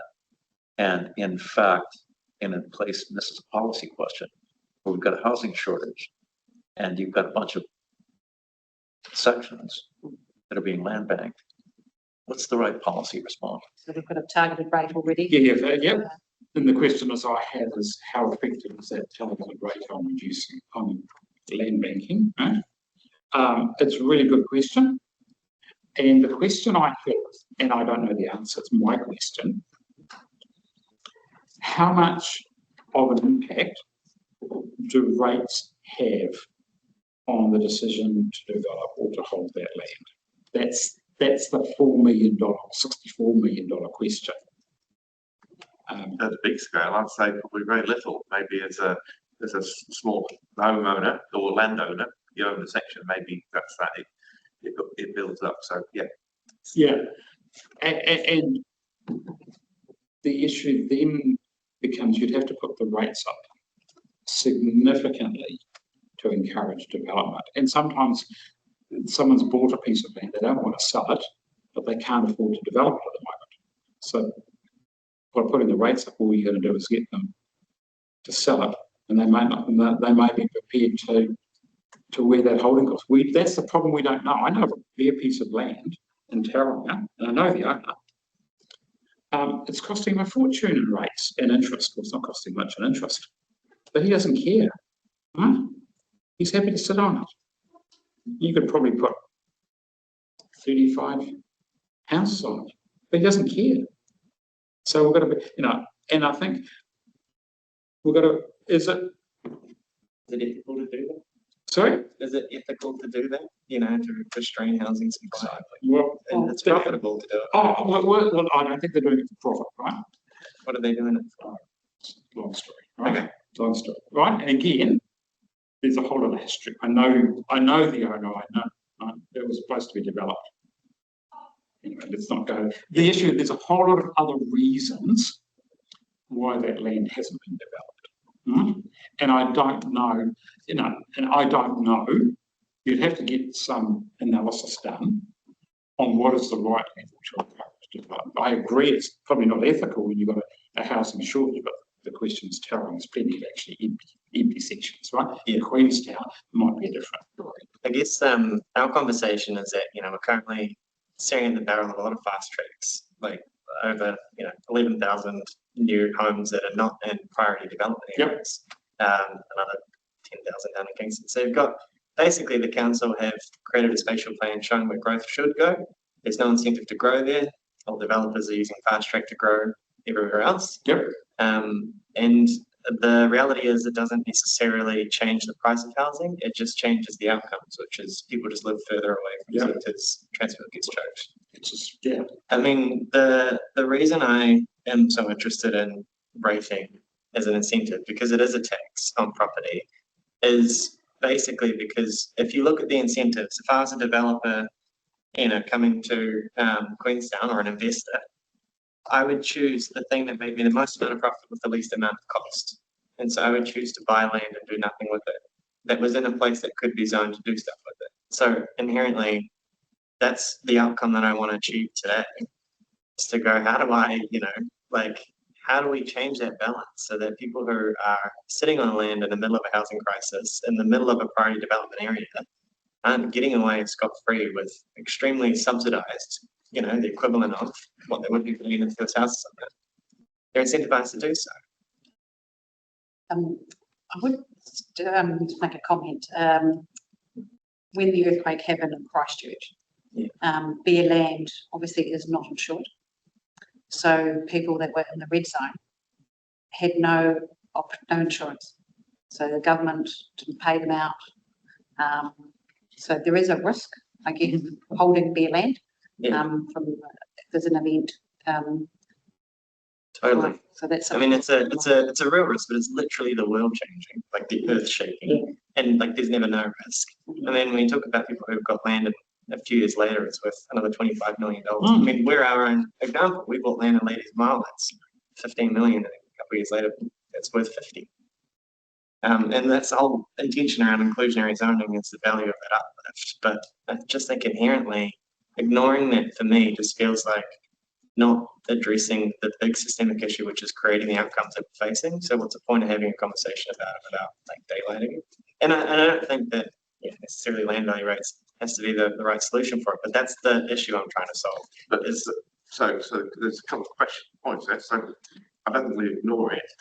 The question is, will it shift the dial and get those people to sell? Maybe, maybe not. But how do you close that circle and say, well, actually these are going to pay more, and that will actually go to the housing trust. Interested in some of the. So you actually recognise you can't make people do things, but you can charge them for the privilege of being where they are. It may not change their decision making, but at least we get the social benefit out of it. Yeah. So our current policy, Catherine, though, is that the rating for a vacant section is the same as a residential. No, there is a differential. Yeah. They pay a little bit more for transport. So the question then when you ask that question, well, it's the same as Christchurch in a city or something like that too, to try and encourage people to so maybe it's not sufficient. That's right. So the question can't just be, is it effective? You've got to ask, well, is it sufficient to be effective? And what other mechanisms are there? I think that's the other question. What other mechanisms are there? Anyway, so just got sidetracked there. Let's slightly move on. So basically, this comes down to Sorry? Gavin's question. So basically, the general rate is made up of two components.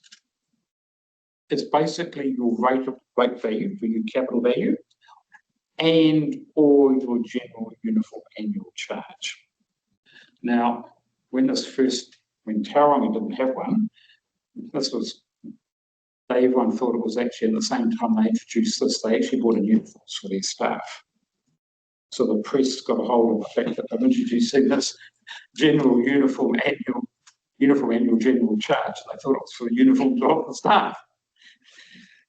Welcome to local government language or rating language. Uniform means everyone pays the same. So that's the principle of the uniform annual general charge. Everybody, all rating units, or as you've got here, all separately parts of a rating unit, pay the same rate irrespective of your capital value. So there's an equity issue here. It's very much, it's regressive, and I'll show you the little chart. A few slides later on of the impact. It's not only the UOGC, it's other fixed charges as well. So basically, whether you are a commercial, industrial, vacant section, you pay the same as everyone else, irrespective of your. And the idea behind it, the principle behind it, is that all rating units, or separately used, contribute or benefit equally from some parts of council's operation, or, and it's an or, it could be an and or, sometimes you've got very, very high land values or capital values, and it's a way of actually rebalancing that. I'll talk about that shortly. Does that answer your question? Yeah, well, it wasn't really a question, it was just an observation. Yeah, observation. And your general rate is very low, and your uniform annual general charge is quite high. Yeah, but then saying that, the lower the value of property and, by extension, the lower the overall rates bill, the higher percentage of that rates bill, the annual general charge. Absolutely. Hold on one. Yep. So now, basically, you can have what is known as a differential general rate. So, for example, a lot of cities have, on capital value, have a differential on commercial activities. And generally, it's around the 2 to 3. Wellington's probably at the extreme of 4, and Greater Wellington's also at 4. And they're saying is that the commercial people significantly benefit, or they need to contribute more towards the running of council.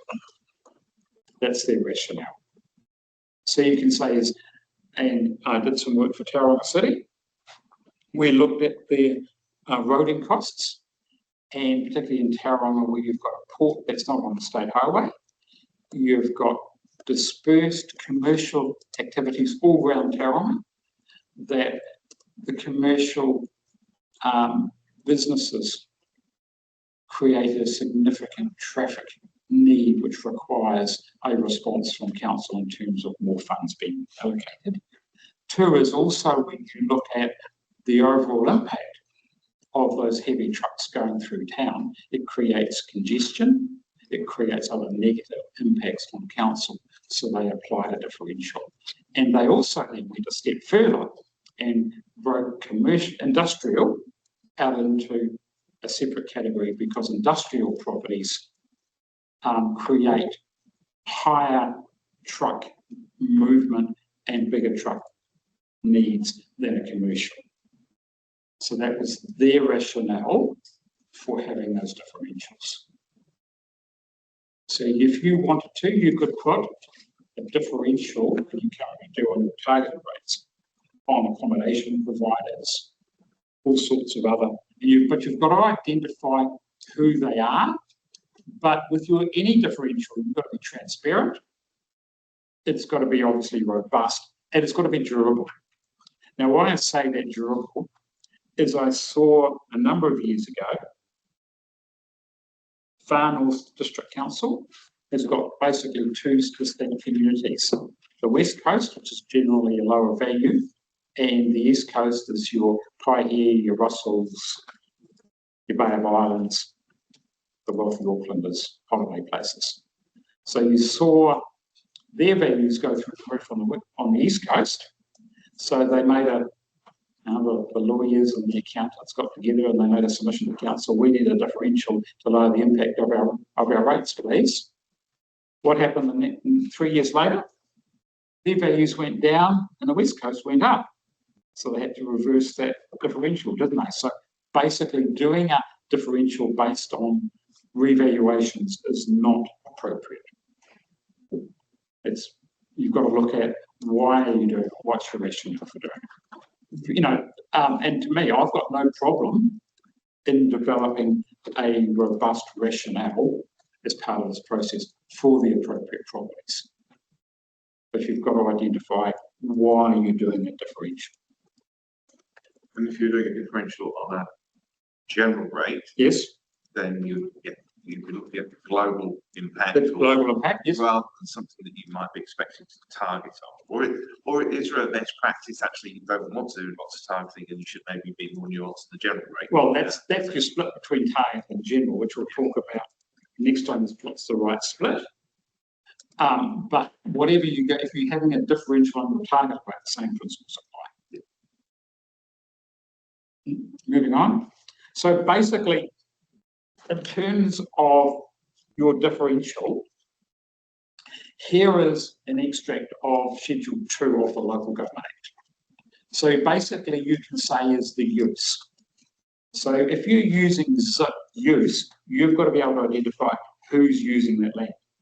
And that becomes problematic from a rating officer perspective because I've got to go out and do that use. Now, interestingly, that is at 1 July every year. So if I'm using my land for a commercial activity on the 2nd of July, but it was residential on the 1st of July, guess what? I paid the rates for the full year if it was residential. Only the subsequent year, and you've got some really cunning people that flip-flop their uses, right? So they work the system, I've seen it. The other area 2 is 2 and 3 is similar. So this is basically, think 2 and 3 is, just scroll through there, basically zoned in terms of your district plan or regional plan. So if you've zoned an area commercial, you zoned an area commercial, if you zoned it accommodation facilities, then you can use that zoning, irrespective of what it's used for. Some councils are quite cunning. They use 1 and 2 together. So properties that are used commercially and zoned. So if I've got a cornered area in a residential area, that's being used as a commercial, so you pay commercial rates on it, although it might be the underlying might be residential, but you've got a resource consent to operate your dairy or whatever in a residential area.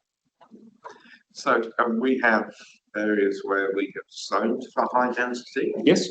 We've put all the infrastructure, the pipes, the sewers in the ground, high density. And one of the issues is they don't get built on this high density. They'll be built as low density. So it's inefficient use of the land. So which none of us want because we're not going to recover the cost for that infrastructure. So we have a rating differential that said, so regardless of what you do with this land, it's zoned high density and that would be a basis. Absolutely, yes. Okay. So we charge on what is potentially achievable. Correct. Yeah. Right? Okay. Let's go. Yeah. Right. Okay. So yeah, absolutely. Interestingly, and this is where you might, for example, and I've seen it done where you have a council has zoned extended its commercial area, and you've still got people there using it for who were there at the time was using it for residential purposes. You can have a remission policy to say is if you own the property when we notify that consent and it's still being used for residential purposes, we will treat you as if you're a residential purpose on the rating regime and we'll write your rates down. But the minute you sell it or change your use, we will rate it as if it's commercial. That's quite acceptable. And sometimes it's a useful way of negotiating if you're doing a plan change or getting people's buy-in that they're not going to be, you're not doing this to increase the rates. And could we also then say that if there's land that isn't in any of our planned zoning, that we're looking to invest, but it becomes developed, fast track, out of sequence, middle of nowhere, are we able to have a more aggressive multiplier there to recognise the impact that out of sequence, out of location development might have downstream? Yes, yep. But that could only be implemented after it has been. Yep. Once the land is differential, we could have a category of unintended development. But it's the use.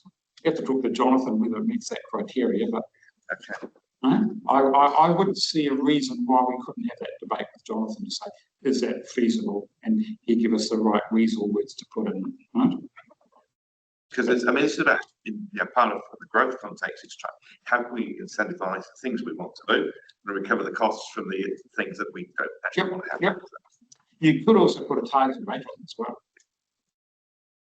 What happens given fast track is a bit of a different process in terms of the nuance of that when they get approved through that and then how we go on about it.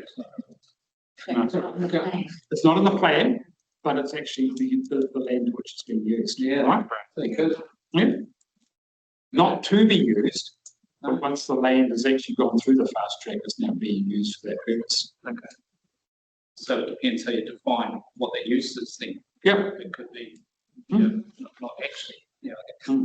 You could put a differential on land that is being used for clubs, right? Being used as a club, they have a reduced differential if you wanted to encourage social organisations to own their own property rather than lease it off council, if you wanted to. I'm not saying that's a good idea, I'm just saying that is that sort of thing.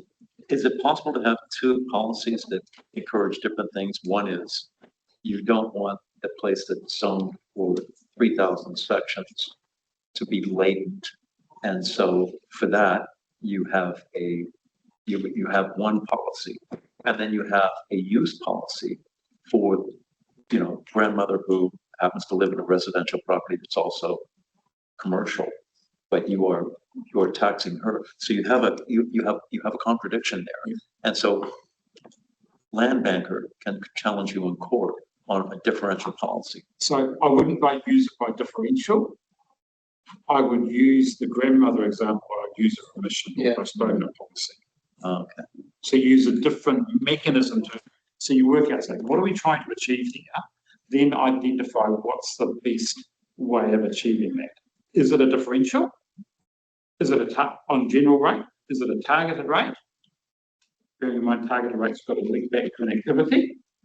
Or is it a remission or postponement policy? So you've got a few things in your toolkit, and you've got to select the right tool for the right outcome. In North America and the UK, they don't use the term rates usually. Well, in the UK they do to some extent, but it's property taxes. And both familiar with an Aspen in Colorado and in the UK, where they have bands of values. So the growing part of our market is properties worth over $5 million. If that was an Aspen, or they were over 10,000 square feet or whatever it is, they get charged a higher rate than the others, their neighbour that's slightly smaller. So you can actually do that. And Wellington does something, don't they? No. Not more? Okay. So basically, you can do it. You can have a differential based on the capital value or the land value, even if you're using a capital rate without, right? Okay. So for all those properties that have a capital value, you'll be careful. I don't think you could do it for differential. Ooh, I have to think about that one. All right? Yeah. For the bands that they pay more, I know Scotland does it. That the higher the value, the higher. And that's, so you'd have to think about your rationale, The danger with that, I have seen it, is Whakatane had originally any property over 15 million, I think, from memory. And there were only 5 properties, and you could list them as a dam, right? Paid a reduced differential. And there was a long way, the highest value prior to that was 9 million. So it's a big jump from 9 to 10. They paid a lesser rate. But as valuations changed and as farms got amalgamated, there are now 95 properties. Oh, but they're paying less for the bigger. Yeah, which to me, so they needed to actually increase that amount every 3 years. Right, okay. So depends which way they're going. Why? The question is, why do you want to do it? But you need to look at that differential and have that rationale to begin with. So every time your revaluation happens, you look at it and say, are we achieving what we set out to achieve? Well, nothing wrong with it. And the same with if you look there, you can have a differential on where the land is situated. And also the area of the land as well. Those are all things that you can have a differential on general rates. Interesting, eh? Yeah. So there's a whole thing in there in your toolkit that you have available, but the first thing I would be looking at is what do you want to achieve? And is it actually going to make a difference? That's the, that's the problem I foresee with the vacant land rate. Is it actually achieving what you wanted to achieve, or is there another way of achieving it? I'm not saying it's wrong, but is it achieving? And I look, my neck of the woods, Western Bay, we had a smaller community where Keri. They zoned both sides of part of Keri sits on the peninsula, both sides of the road they zoned as residential. Would have been now 20 years ago. Put all the infrastructure in. Guess what? One side of the road is still a dairy farm. The other side of the road has been developed quite happily, but the dairy farmer doesn't want to sell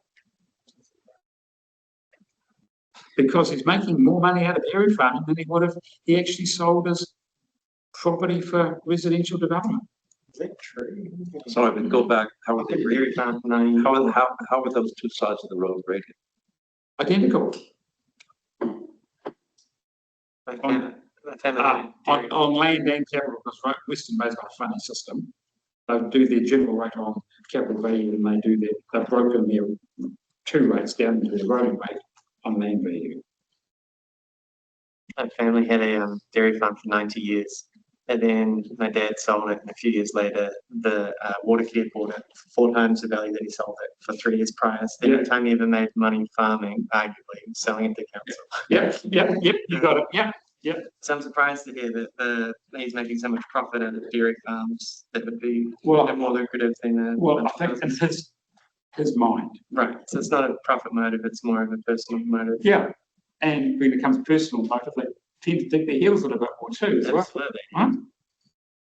But it's not because it's more lucrative to dairy farm. On this current cycle, it is. Currently, maybe. As you well know, everything goes in cycles. We need to move on. So that's differential. Basically, let's move on to our target rates. So basically, you can have a whole lot of targeted rates, which you currently do. And basically, it's normally about activities and functions.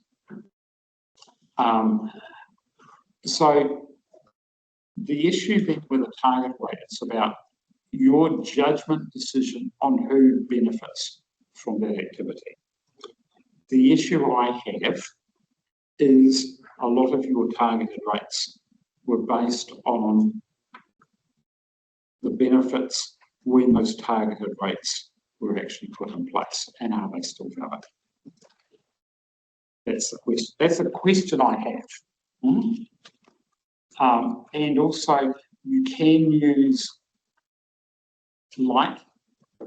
so who pays for a targeted rate is the same as your differential. So if we go back a slide, right? Often a number of councils say, particularly number 5, they use saying is that the land has the service available or is provided on behalf of the local authority. So that's for a target rate, who pays. Now that can bite you carefully, because if you're no longer providing that service or that degree of service, it can bite you as things change. So therefore you can use more than just property values or area. Basically, you are required to talk about activities. So I was looking at one last night. This council has a targeted rate for libraries at a fixed charge. And I'm meeting with them shortly. I'm going to say is, why do you have that as a targeted rate for a library on a fixed targeted rate across the whole of your district? Why not roll it up into the UAGC? I think I know the answer, but I think it's been lost in time. So they traditionally would have done it for transparency, because some of our rural friends want to see a multitude of targeted rates. So they actually saying, so we're only paying a fixed charge rather than based upon my very expensive farm. You can set it differentially. So one council I did some work for, they had, and it wasn't my idea, it was their idea, that they had a library rate of $100, and the $100 was paid by all communities with a library, and everyone else paid $50 because the library wasn't available within that community. So it was a differential targeted rate. So there's all sorts of manners you can actually use for your targeted rate. But I go back to the principle, what's your objective in having a targeted rate? I don't mind targeted rates, but be very clear, what is your objective? And it's your objective is the important thing. And we keep reviewing that objective. Are we achieving that objective as we go through each LTP cycle? I think that's important. I think people have lost sight of that important bit. Targeted rate, obviously we can do it a fixed amount. We can do it fixed charge per factor, i.e. per dollar of property value. You can also do it often the regional councils, even something both ex-regional council of both sides. A lot of the drainage or river schemes were based on a per hectare. And they'd also then, just to make it more complicated, they would do it differentiated based on an economic assessment that was done in the 1990s. Right? That this amount of value was being benefited by this expenditure back in the 1990s, based on your farming operation back then. This was the degree of benefit. Problem is, the world has moved on in terms of expenditure and economic benefit. And that was mapped. So it was like, Oh, so on the river you get the maximum benefit, and then the next layer up, and the next bit. oh yeah, Love it. 12 layers. Yeah. oh yeah, it was. So I worked for a number of, yeah. And when I worked at Western Bay, the Western Bay, so the Bay of Plenty Regional Council had that, and we had to administer their rating. So we actually had a copy of their maps and overlay it, making sure we were actually charging our ratepayers the right for them. So it becomes really, really complicated. And it can be a combination of those things as well. Absolutely, yeah. Whether it's charged for water and a residential rate for water as well. Yep. So as an example. Yep. And some of your rates, even at the moment, you've got a fixed amount, and you've also got a capital value rate, and you've also then got a differentiated based on your categories as well, just to make it even more complicated. Yeah, well, some of them depend on whether you live in the Wakatipu or Wanaka. Yeah. So, I mean, just because I went through this with our rates bill for this year, and our annual charges compared to the rated part is about nearly 56%. Yeah. Would that be right? Rated part 45 or 44%. Yeah, half and half between fixed and capital. Yeah. I've seen it as high as 80%. Fixed. That's because of the water charges. Right. We'll come to that. We'll come to that shortly. Right? So basically the issue here is with targeted reports. You've got to comply with, and I think about this in Schedule 2, is who pays. It's got to be linked back to Schedule 2. And then how much they pay is linked back to Schedule 3. So, again, using Western Bay as an example, how many properties I lost count as well since I looked at it. So they put in a rock wall to protect property owners. So that under Schedule 2, it's the provision service. So those properties was receiving a benefit from that rock wall. Depending on how far you are back from the beach, depended how much you paid. So the first layer, they paid maybe 80%, the next layer paid 20%. So Central Canterbury is the same for the Waimakariri flood protection, 10,000 year return rate protection. So the further away you are, it's assumed to get less protection. That makes, so that relates to the level, the service that the degree of service your property is receiving, but it's got to be quite precise. And the schedule, though, that was Schedule 2. It's the things that may be considered. Correct. Yeah, that means it can only be considered. Yes. But they don't. You've got to consider at least one of those. Right. And you've got to record at least one of those. They don't all have to be written off. Correct. No, just choose one. Choose one. Choose the best one that works for you. Or a mix. Or a mix. Yep. But when you come to Schedule 3, generally, once you've chosen one, you can only choose one of the next ones. So basically, that's who pays. Then how much, you can talk about the value, the area. This is a neat, funny one. The area paved, sealed, or built on. I've never seen anyone use that. Do you know why? So it's hard. Yeah. Well, it's not hard to work out in 1 year, but then you don't need a building consent to put down a concrete driveway. You don't need a resource consent to go and seal your car park. Yeah. So there's no changes in the way. Yeah, continuous changes. Yep. You either have to have it reported or regular cost of administration. Yeah. Well, drones were invented in 2002. No, not really. No. Yeah. So interesting. You can have number of separately used inhabited parts. So you actually define what you mean by that. The extended service provision. So that was the example of that rock wall or the regional council. The further you are away, the area of floor space is quite an interesting one. No, can we talk about bed tax, right? Yes. Oh, toilet pans. Yeah, pan tax. No, you can have now. Interestingly, this, right? Because I asked Jonathan about the water, so the Auckland case on the bed tax. So, Jonathan, I thought number of water closets would have been a really good proxy for the number of beds. And he goes, we've got a legislative problem with that. The legislative problem is that the bed tax was actually number of beds or rooms was in the bill, the rating bill, but it was removed by Cabinet. And because it was removed by Cabinet, the government made explicitly clear they didn't want it.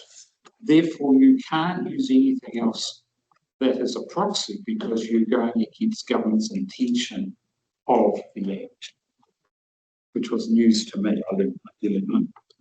So that's why Auckland Council used capital value, because it's not linked to the number of beds, but actually the size of the facility. So it's an indirect link. It's an indirect, yeah.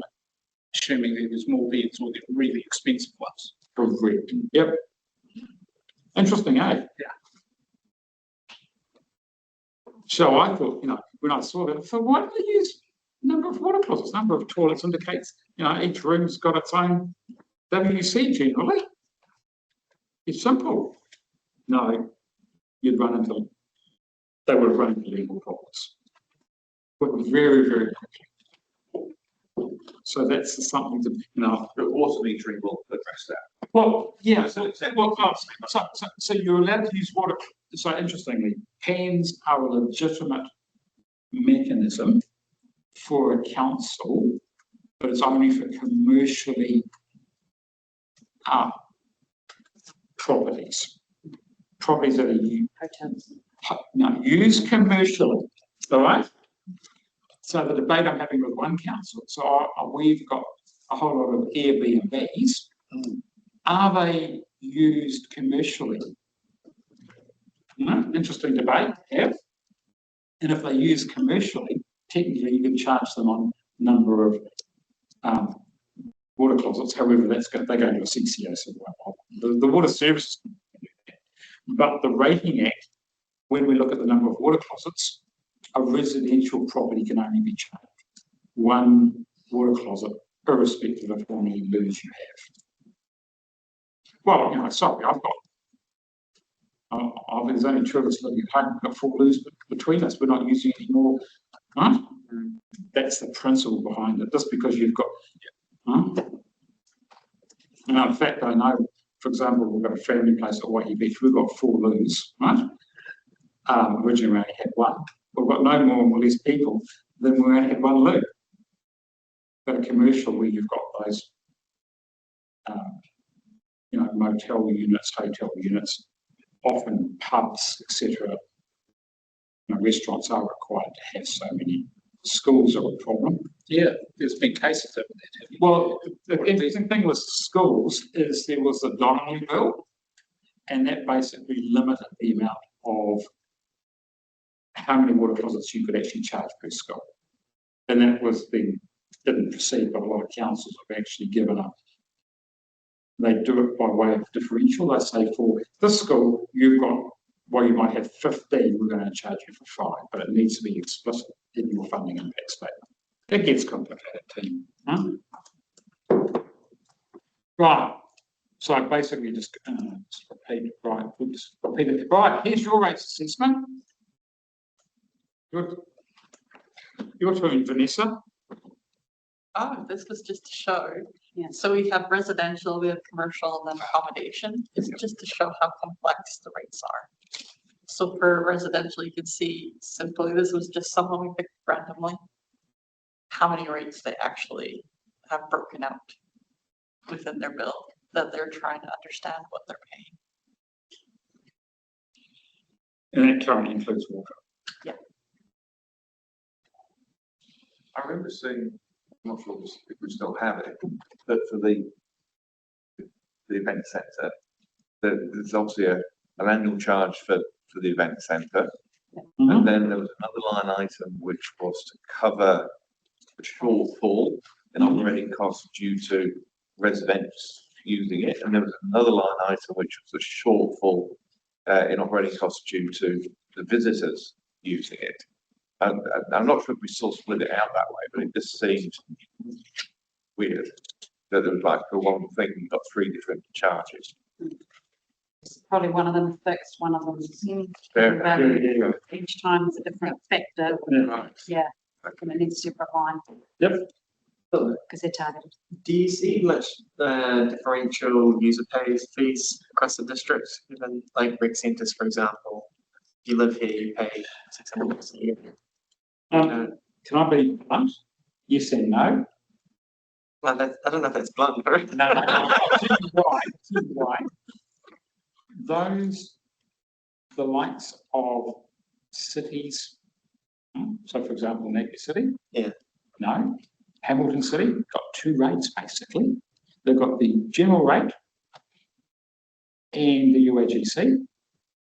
Their waters, both water, water supply and wastewater, included in the general rate. So they're having to extract that.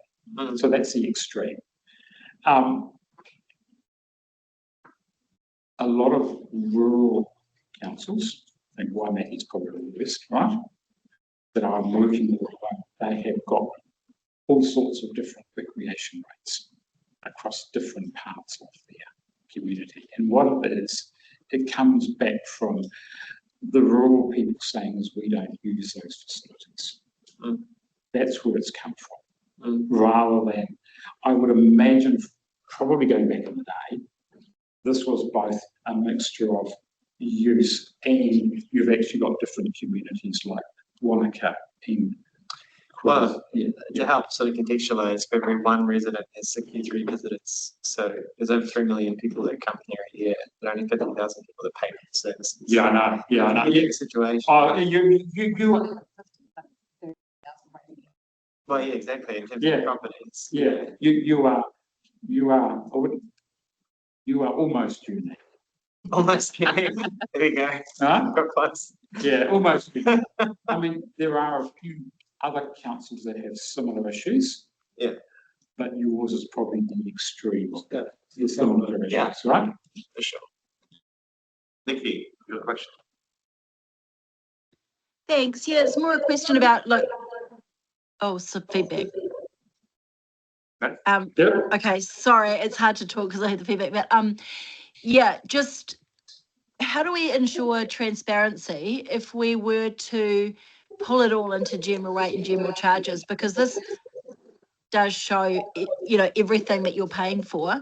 It's really awkward because there are about 4 different things that are related to recreation and aquatics and so on. But if you simplified it out, it's not designed to give transparency, but it does by default. So how Really good question. Another chocolate.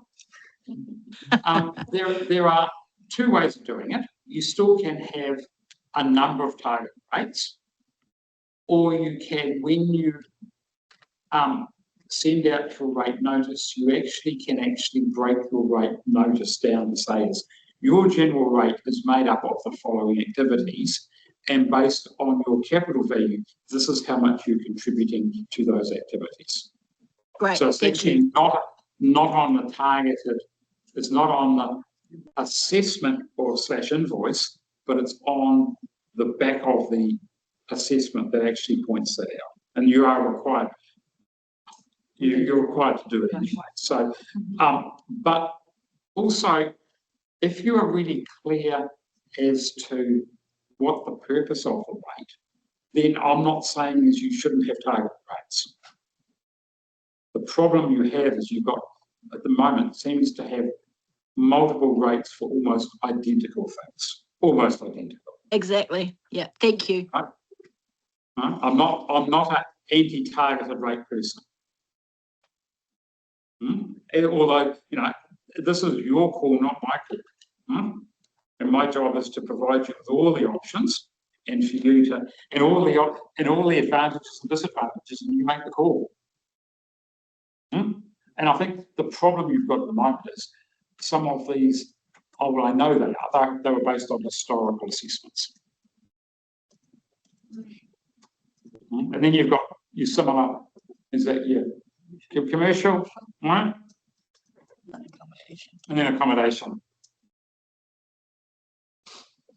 So, you know, the question I have is, by having all these targeted rates, are you really being transparent, or are you just confusing the rate part? So we need to move on. So the legislation says basically certain rates must not exceed 30% of your total. Now you've got a multitude of targeted rates, and you can actually see up there that your general rate, while it is 9.8 million, the majority of that, all but 400,000, is on the UAGC, fixed. So every property or sewer pays that same amount. And then you've got all this 54 million, right, of targeted rates. Sorry, more than that. So you've got 54 million of fixed targeted rates. So that also goes into a 30% cap. And you've got 94 million of capital value. But that does, depending on your capital value, depending on what Gavin was talking about in terms of where the individual property splits. And then you've got your fixed charges for water and stormwater, which is currently 71. So what's interesting is when you look at the 30% cap calculation, this is where it gets really complicated, that your total rates, including your free waters, is 230 million, and your total fixed rates, excluding the fixed rates for the free waters, is 63 million. So you're roughly 28%, which is within the 30% cap. So all your, what's in the 30% cap is your UATC and your fixed targeted rates. Now, if we use your current rates, this was based on last year's, I think, from memory. No, this Was current year in your plan, so I could, yeah. No, yep. Now, if we remove, which will happen 1st of July next year, whoa, man, you got a 40%. So you've already got a problem. Now, there's some good news. You've got 5 years where you can remain at 40%. The Water Services Act says your 30% cap does not apply if you have transferred your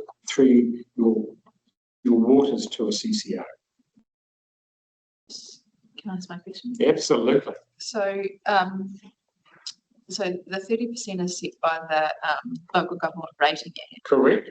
But what would be kind of best practice, or like what would be your guidance of where we should sit in terms of guidance? You don't. Okay. It's your call. Okay. Right. And but I guess in terms of fairness, should we be looking at getting well below 30%?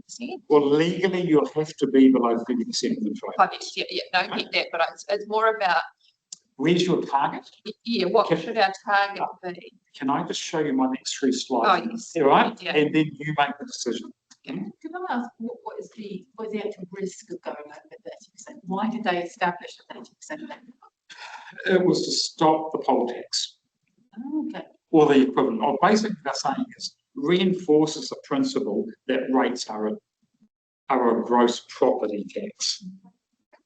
So that's the principle, and you'll see why in it shortly. So if we had, this is basically your excluding your waters, basically your targeted rates and your general rates.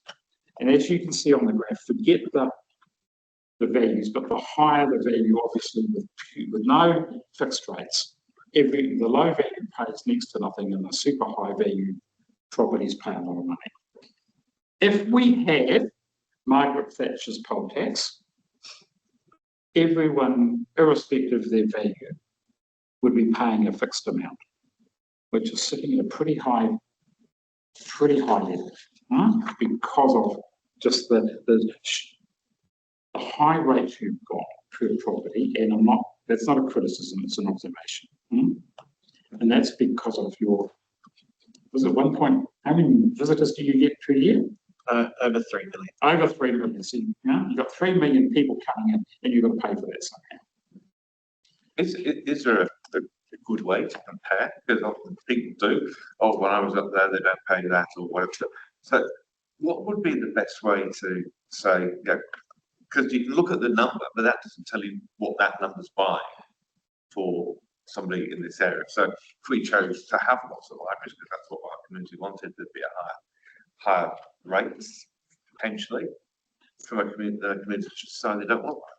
I don't know. I'm nervous about benchmarking, for the want of a better word, because it doesn't reflect the issues that you have. Now, yes, Queenstown is expensive, absolutely. But why is it expensive? Right? One, geographically, you're actually not, right? Government thinks it's because we're not zoning enough land for housing. Yeah, but hold on. Your geography makes it expensive. Yeah. I remember, and this is a bit that government doesn't understand. It drives me around the twist. I was sitting in a local government conference, and the Minister of Local Government got up and publicly criticised Western Bay for having 5 wastewater schemes and why not one? Yeah. Now, do you know the difference, the kilometre distance between the 5 communities? 120 kilometres of small communities. It's not efficient, and you've got a city sitting in the middle that doesn't belong to Western Bay.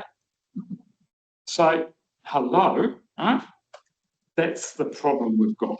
Your geography is a pain in the butt. Yeah, But it's actually, what brings people here is, look, I think it's the best council chambers for a view in the country. You know, you've got views there, views there. It's better than Taupo used to have a brilliant one looking down the lake. They got rid of their building. So, you know, that's the balance that you've got to have here. And I'm not, but the issue here that I have is, so if you had a UAGC that reflected 25% of your total rates, you can see how your top value property comes down so much in value. And where your UAGC and your other fixed rate, it sits at your average rate property. So the idea is that the higher the uniform charge, we go to the next one, which is, whoops, too fast, 45%, which you couldn't do.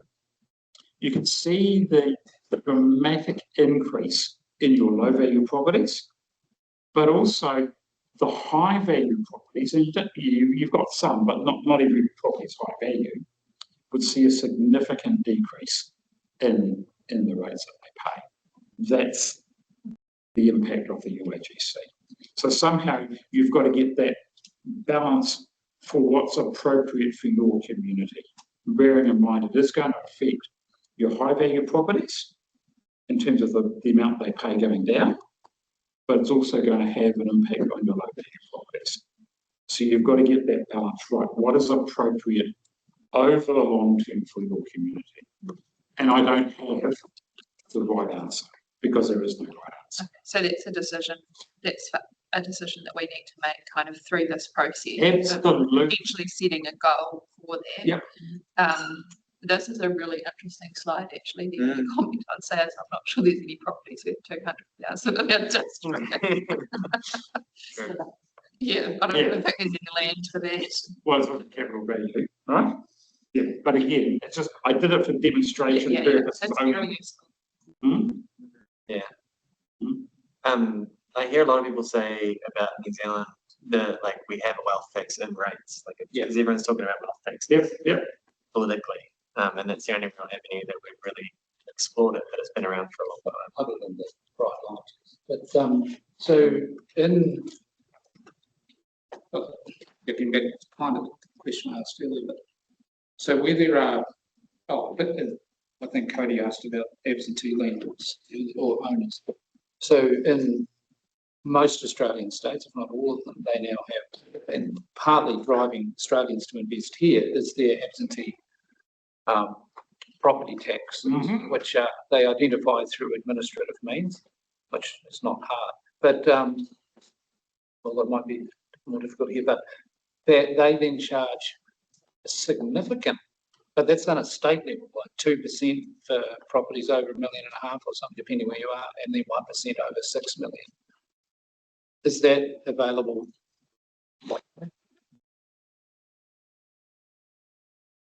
We're getting onto your issues, but can we just car park that one? Because I think, can put in the car park. How do we ping the absentee landowners? Thinking carefully, it might not let me stay in this place. The cost of administering that might be. That's right. So exactly. And if there's means to do that, it's worth considering. Everything's about a balance, right? My sort of issue statement would therefore be, how do we ensure that absentee property owners are contributing a fair share to the cost of services and impact their properties on the community, rather than picking them? But you're right, in shorthand, that's picking you. But you could say they're an ideal customer because they're paying, not using it. So exactly. That's right. Here's the question. Yeah, you just said my bit, John, thanks. Okay. Now Perhaps so though, it says at the top, the UAGC, but it's all those fixed. And as UAGC and other fixed rates. Yeah. It's the fixed rates. So if you go back to that previous slide, you got 54 million of fixed. Yeah. If you had it, right? These are not your numbers. These are showing the impact as that percentage changes. All right, we need to move on. So basically, I want to gloss over it. So basically, this talks about the legal process, the steps we need to go through. So basically, the first discussion we're going to have shortly is what's broken with your current system. What do we need to change? Why do we need to change it? How big is that change? Who will affect? We're on a short time frame because other councils have done this. How long we take it, regional council? 18 months, 2 years, 18 months. We've got 6 months. So we're on the fast track here. Today's middle of July, end of July. We'll basically need this wrapped up by 1st of June, 1st of July next year when we need to implement. CCO. Sorry? The CCO, because that's what, 1st of July. No, 1st of July is your rating year when you start rating. Right, sorry, it's still so. CCO, yeah. Part of the CCO, because we're going to ignore, as part of this process, we're going to ignore Three Waters, except for the impact of the 30% cap. So if you ask me about anything about Three Waters, I'll plead the fifth. Before we move on, one more question from Nikki. Yep. Thanks. Yeah, so this goes back to my, I'm a bit worried that we're starting this now comment at the start. If you're planning to have this sorted by, within a year, how do we go out for consultation with a long-term plan that's based on it? How do we go out with a rating policy? Can you explain? Yep, I've done that. I've done this before. So basically, when I've done this before in parallel with an LTP, when we've gone out for consultation, we have clearly told people, here is your current rates. This is your current rates with the proposed change. And then we have done another series of impacts to say is, if we stayed with the impacts, proposed rating changes with the impacts of the LTPs, this is what your rate would actually look like. So it's more complicated, but not impossible to achieve. When you say your, you mean in general terms or for each rate part? Well, that's up to you to decide. We've done it where I did it we took sample properties, but they didn't have the technology. No. So a lot of councils now have developed the technology that they've created a dummy rate system. So you can go and type in my address and it'll come up with my rates for this year. Press another button, here's my rates for rates changes, and then press another button, here's the impact of. And we're proposing to have some sort of calculator. Yep, that's a rate calculator. Yep. In the time frame. Yep. Cool. So when we go out for consultation on the long-term plan, we'll be able to consult on an average rates increase, but we won't be able to put out tables that say, here's what a low, high, medium value property, which is different to what we've normally done. Or am I wrong? Or are you? Yep. We'll be able to do that. Plus, the plan is that you can actually go and see your rates. Okay, what would be really useful is if you could, since we haven't done this before, we usually do it in conjunction, and could you set us out a program that takes into account, when what will be done by, when we'll see what, and sort of add in the LTP process and the community consultation bit and so on, just so we can see what it looks like. So if people ask, we can explain. It is already in our program. We have allocated enough workshop time to cover this. So yes, it's definitely achievable. Sorry, I don't know if I'm explaining myself well or not, but normally we would be able to tell to a greater extent, and I think we've sort of indicated this through the Hawea and Luggett issue through the annual plan, that when we go out and consult on the LTP, we'd actually like ratepayers to be able to see what it really means for their property, rather than just the average. So we won't. Yeah, so you'll be able to look at your individual, what you currently got, what you would have under Okay. the new system, and also what you would have if we kept the existing. The technology Yeah, solution yeah. said my Nikki. So To be am able I to do that. misunderstanding? Am I misunderstanding? Because I thought you said we need to get this done by the next year. Yeah, we do, to set the rates and so on and agree the LTP. But at what point will we be landing on a revenue and financing policy model? I guess that's probably where I should have started. Yeah, you're jumping, right? Okay. Jumping 2 slides ahead. Okay. So basically, what the steps are is there's basically 16 steps, and we're probably not at the first principles, but if we were at a first principle, we would have started 18 months ago. We're into modification. I'll just quickly go through. So basically, we are got 12 steps. Now, don't panic, that doesn't require 12 workshops. I'm being clear and transparent. What are the things that we actually need to do? And that a lot of work is going to fall on a consultant and Vanessa's team. So that's what we, and when I did the scope for the team, I knew what needed to be done. So basically, we are here at step 1 and 2. So we're saying is what sort of need, and I think we're into modification, but what are your high, it's going to be the next, probably hopefully 50 minutes on the whiteboard. What are your issues and what are your objectives? Because that's what I want to work at. Finish with today is what are your objectives? And then we will take those objectives and principles and weave them into our next workshops. So we're actually hitting the mark. The next thing is that Vanessa needs to do is actually check what is known as the grid. Sorry, I should have actually put that in acronym language rather than local government. Sorry? It's explained on our rating information database. Oh, okay, thank you. All right, yep, excellent, right, yep. So the rating information database talks about all the information that is legally required to be displayed. So it talks about the use of the property, capital value, land value, square meters, everything that needs to go in it, and it is maintained by council and with the assistance of QV. Then we basically say is, well, we're currently also going to look at what is your rating methodology, what are you currently using? Now, I'm going to add an extra step in here, is we probably need to update what is known as your funding needs analysis. So if we go back to section 1013A, there is a legal requirement to disclose who benefits and why and what tools are using. That would be the next workshop scheduled for the 18th of August. So the proposal here is that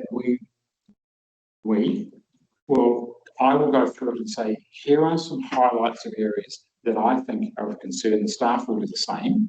We'll bring that back to you for your consideration and update.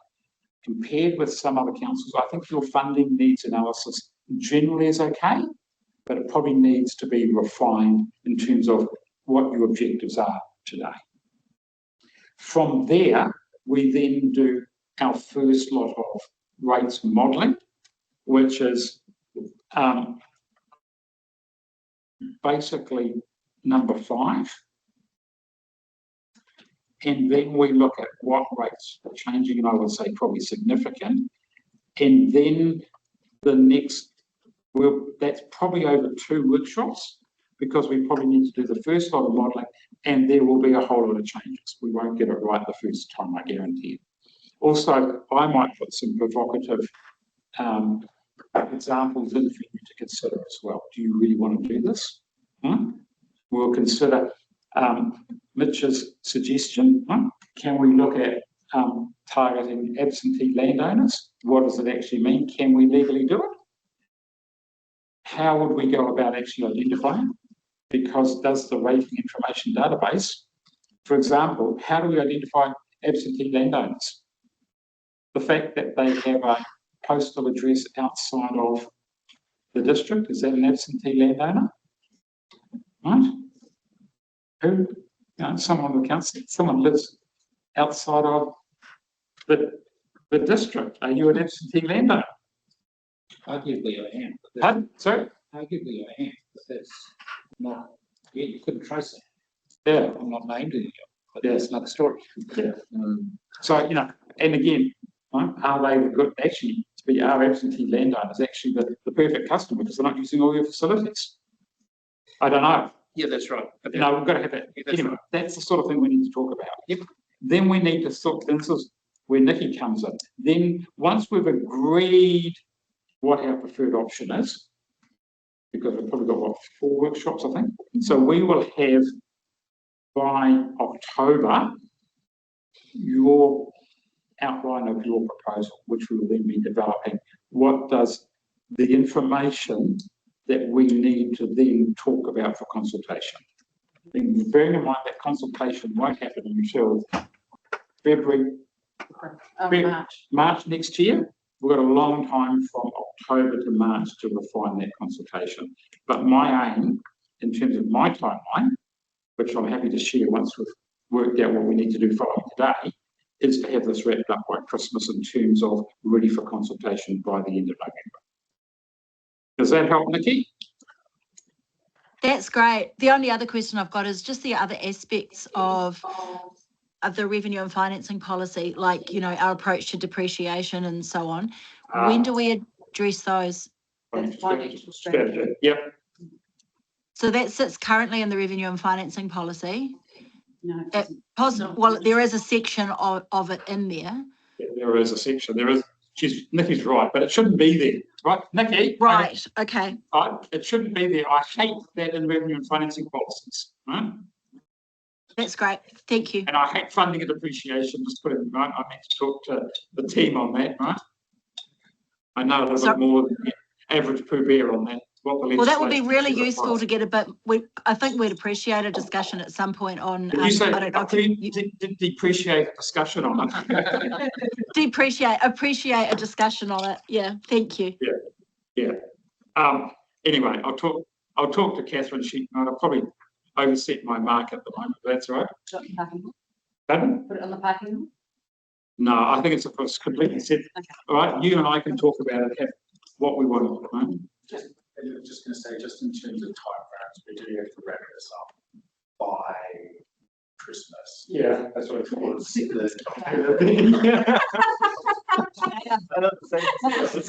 Not the second. We don't. Yeah. Like my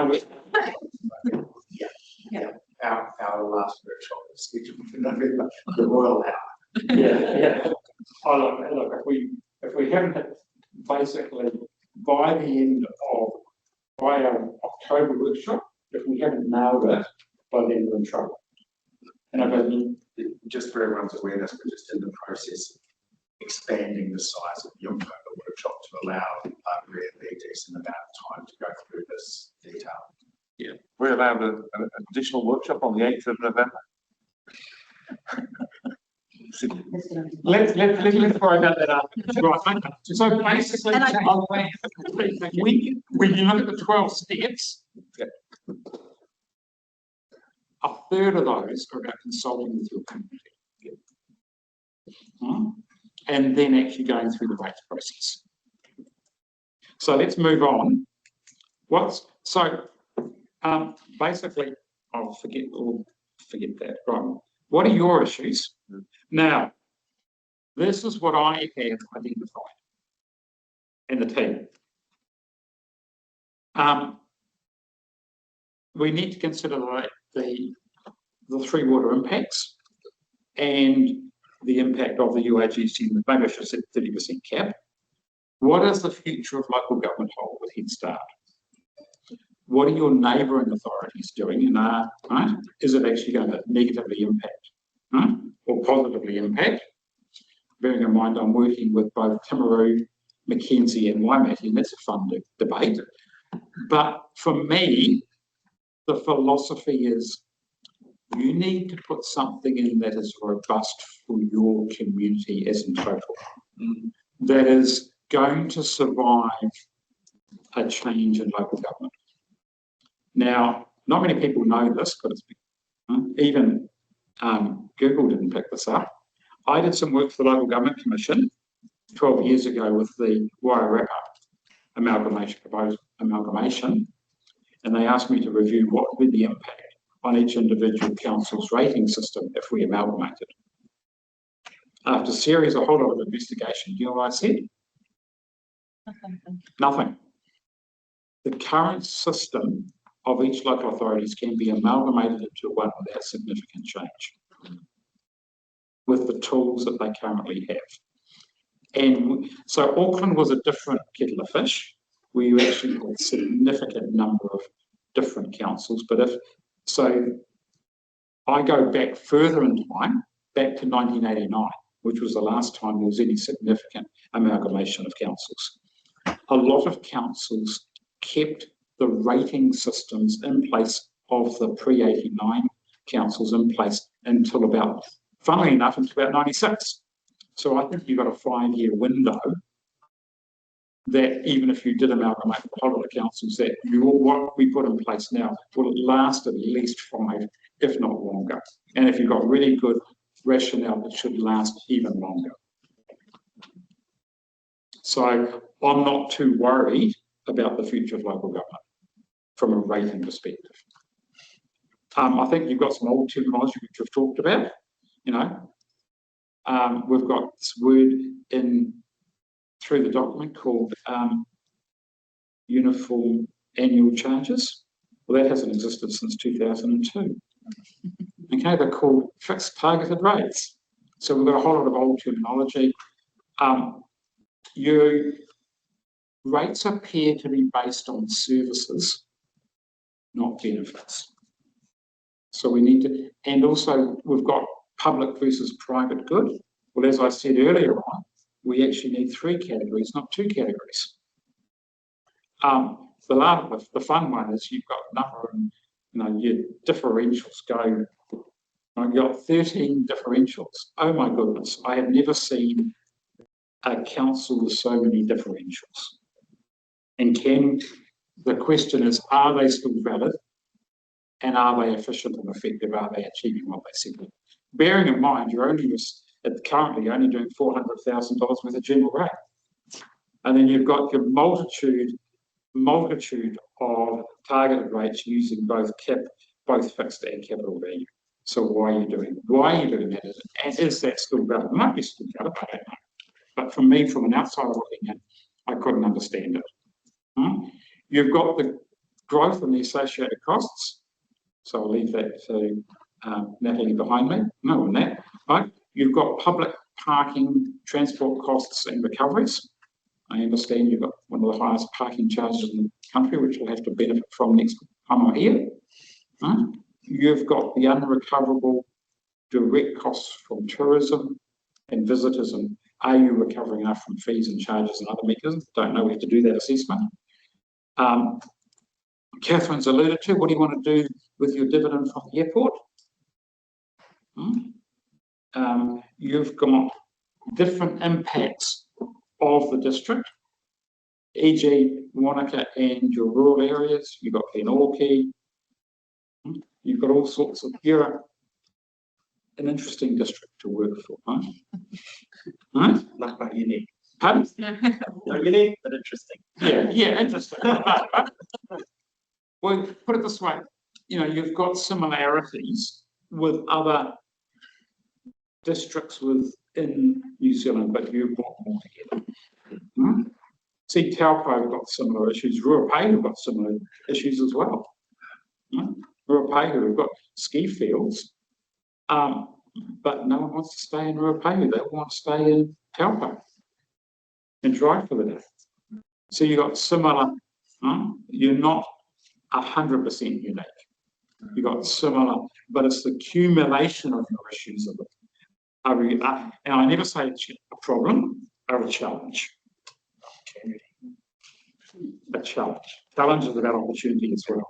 In just another dimension to add, so if we go to a rate capped future, yeah, what are we thinking structurally is probably the easiest way to respond to that? Because that would be another dimension. It shouldn't be the driver, but it's probably something that we need to be cognizant. So the issue for me is rates cap.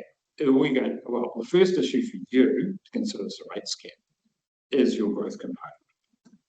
So has the government actually woken up to the fact that there are a number of councils that if you have a 4% rates cap, potentially everyone's rates are actually going to go down, because if you're growing at 5%, rates, increase in number due to property growth, you actually got a 1% decrease in what everyone's paying cumulatively. Where's that going to lead?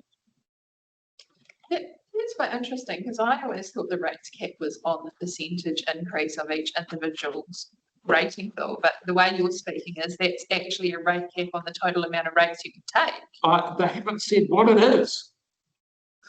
Okay, we don't. All we know is there's a rates cap coming. We don't know how it's going to be calculated and when it's going to be effective, because we were originally supposed to see the draft. Now I'm getting political. We're supposed to see the draft legislation in June of this year. When we say every year we say our average rate increase is going to be such and such, that's our total from last year to this year. It could be. We don't know what language they're actually referring to. No, I mean when we say that, I know what you say. Yeah. So when I we've done up till today. Yeah, when I think Western Bay, we used to have an increase in our rating base of over 3% per year. So when I used to do the calculation, yes, our rating income total's gone up by 10%. Yeah, but then when we deduct the 5%, so Joe average, not there is a Joe average, would actually see a 7% rate increase. That's just using round numbers. But I don't think the government have even thought about that. Right? So Didn't mean to trigger you. Apologies. sorry? Didn't mean to trigger you. Apologies. No.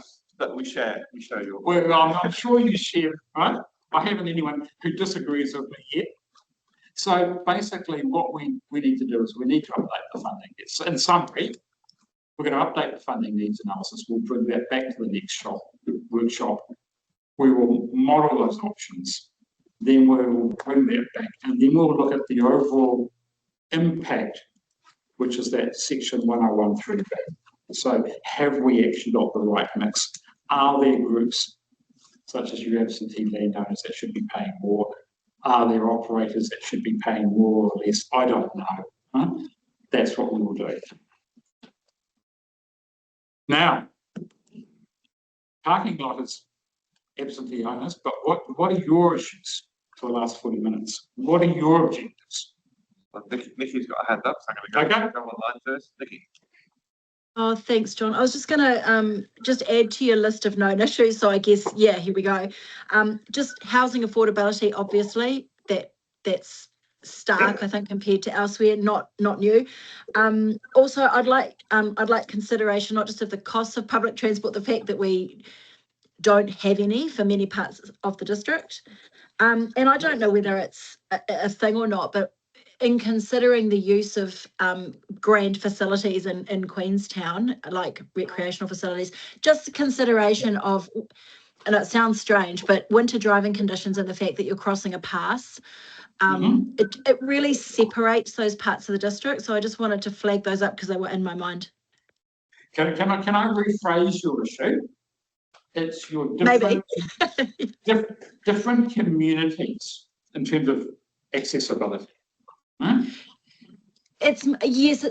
There are different communities, but I just think the issues of, and look, public transport may change over time, but at the moment, every different community has its different accessibility issues, but I think they're quite different to other places in the country in some respects, but each is a unique case, I guess. Yeah.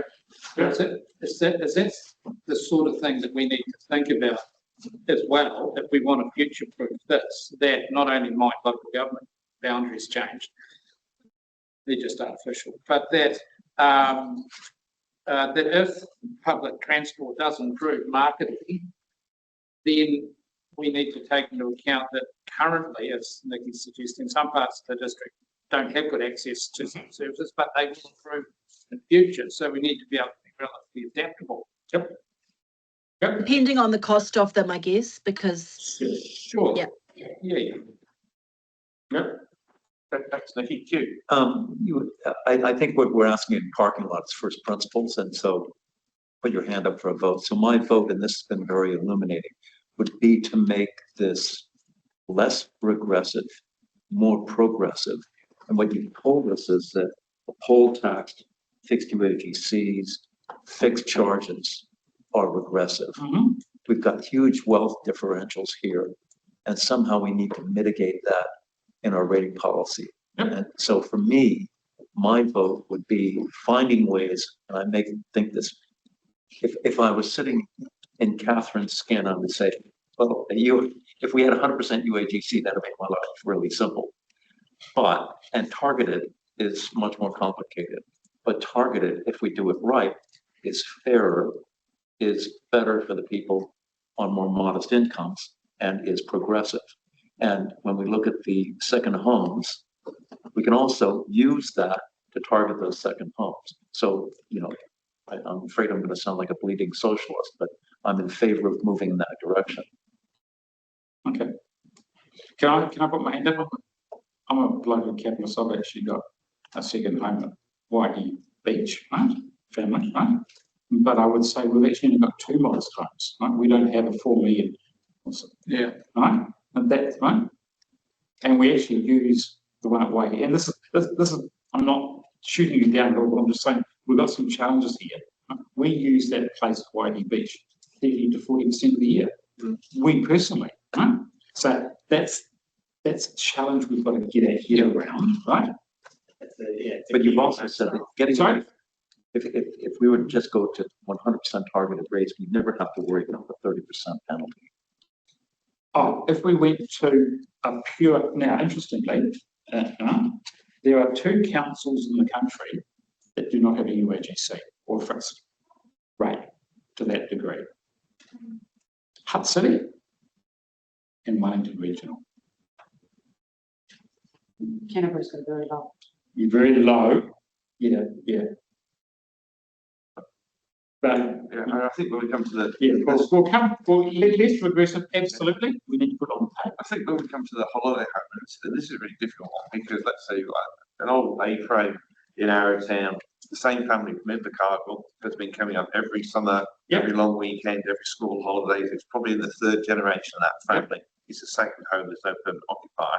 The house next door is somebody that lives in Melbourne and comes over once a year. Correct. Yes. They're both second homes, they're not permanent occupants.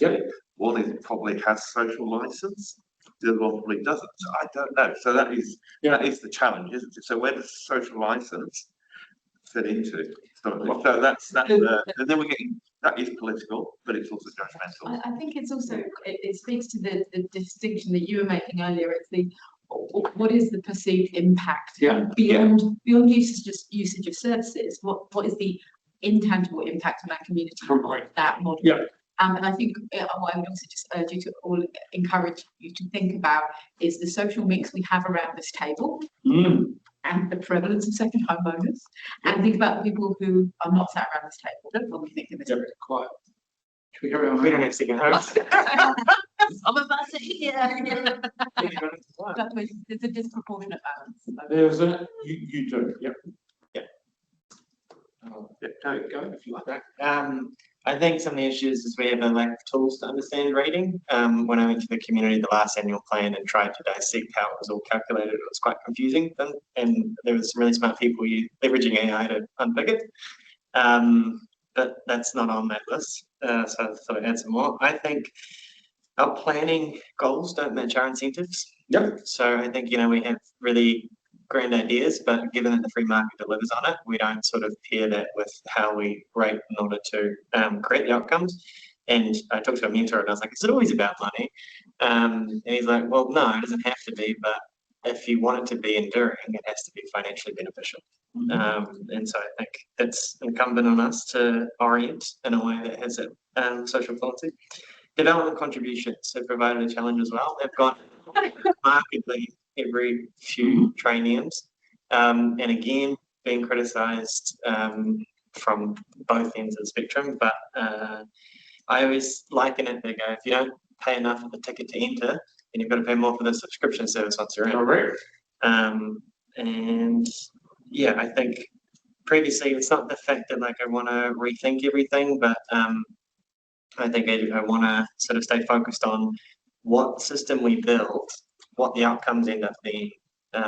As someone who's had less rounds on the Monopoly board, I'm always highly sensitive to the fact that we have the, the least affordable housing, the highest disparity between incomes, equity, and trying to make a meaningful difference outside of just, a few socialised housing schemes. Right, so I think we need to, I think Cody was sort of going in that direction, but I think we need to include somehow the unplanned development that's coming through fast track. So things that are adding to substantially, that just almost come out of nowhere, and particularly from outside the district again, that's whether you can define that or not. So we need to look at that. How can we even perhaps discourage or encourage potential developers to understand that there's a social license issue, but actually there's an impact, a broad set of impacts that we need to consider. And I think John was alluding to some extent, but the short-term visitor accommodation at the moment, and Nikki's talked about this previously, I think needs a serious relook at, particularly when it's standalone rather than in your own home.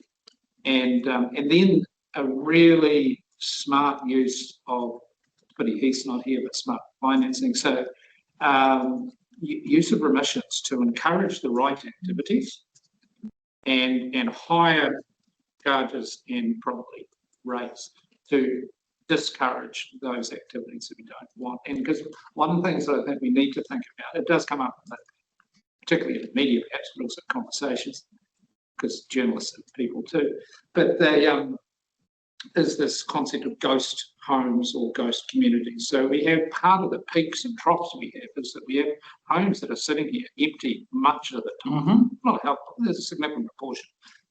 And then all of a sudden, they're all here. And so they contribute to congestion and cost while they're full. When they're empty, they don't contribute to the local economy. Yes, they're there and they're cheap because they're just sitting there, but that has a well-being impact that is well beyond cost. How do you propose that we identify? Well, we're not at that point yet. No. Let's slide ahead. Can I have something on the board? It's actually peak demand. Yeah. Well, true, because that's the same with traffic. Yeah. Isn't it? So it's putting a congestion charge on that. Yeah. And the disbenefit of when they're not here. Anyway. I still Melissa's words because Are you giving me credit? You told me you weren't going to credit me. It's because if it comes down to look, are the costs falling where they lie? But it's actually what are the socialised costs that of our tourism sector or our fast track? Because there's a lot of socialised costs that aren't directly picked up. So, and if we're going to be able to, if we want to try and recover those, we've got to be able to say how we've worked out what they are, justify that, and so it's really clear. This is happening. This is the consequence, and this is what we're doing about it. And can I just help you there, John? That's the Waiwa forestry case. So they actually didn't come up with a definitive cost. They said collectively, this is the overall impact on our ratepayers. Of our residents, not our ratepayers. Really, really important. So I think that's the socialised cost is absolutely a valid consideration. The impacts, definitely impact of ghost homes or peaks. Quite. So that's where I think much of this has to be shifted back to the fast track context, because when we have planned developments in priority areas, then the agencies, we're just one of many, have to work together. Say, well, whether it actually gets funded or not, it's another story. But so for Ladies Mile, for example, there has to be consideration of what transport is going to be available. Make that viable. Fast tracks, the panels are not allowed to consider those off development contribution impacts. That they connect to the highway. I know. So So therefore, all of those costs, financial and social and environmental, become socialised. Yep. So therefore, how can we deal with that? Quentin, and then Nikki. Quentin. Yeah, thank you. And I apologise, I was in and out this morning, so I haven't heard the whole presentation. But look, I'm really encouraged that there are some tools that we can explore using that shift the load and shift the balance of. My priority remains that we significantly need to change the burden that our normal residential families and stuff bear on growth and tourism and visitor accommodation, and it sounds like there's some tools to do that based on the effects of those sectors on the rating, on the investment. So look, I'm encouraged by that, and I'm really keen to look at that. I mean, I'm of the view that there's a $30 or $40 million a year shift of balance that we need to make across that sector, and so it's not insubstantial. And that's what I'm looking for, is a massive shift in the load. The load bearing across that, and as I said, I take some encouragement from what I've heard today that there are different mechanisms that we can look at, and I totally agree with sort of the opportunity to simplify and make it easier to understand. So. Cool. Thank you. I think this suggests as well, one of the things we should maybe keep into account as we go through the process are some of our broader strategic documents and drivers that we've got in place. We've got a rightful focus here on property and the immediate impact. So, if you think about how you could use this policy and the remissions policy to drive outcomes in relation to behaviours in relation to education plan, our climate biodiversity plan, our economic diversification plan, our blue-green network, there's actually some high-level strategic outcomes in those that could be incentivised through this. So I think that's what we're capturing as well. Thank you. Nikki? Yeah, I support what Michelle's just said and what others have said. I think I'm just repeating myself, but I'd be interested to see if we can split out visitor accommodation into residential visitor accommodation and hotels, because they have different impacts. I'm interested in collecting more from both on visitor economy impacts, but definitely interested in seeing what we can collect from residential visitor accommodation, and actually also commercial as drivers of, housing need and affordability. One has people that it needs to put in homes, the other is taking away homes from those people potentially.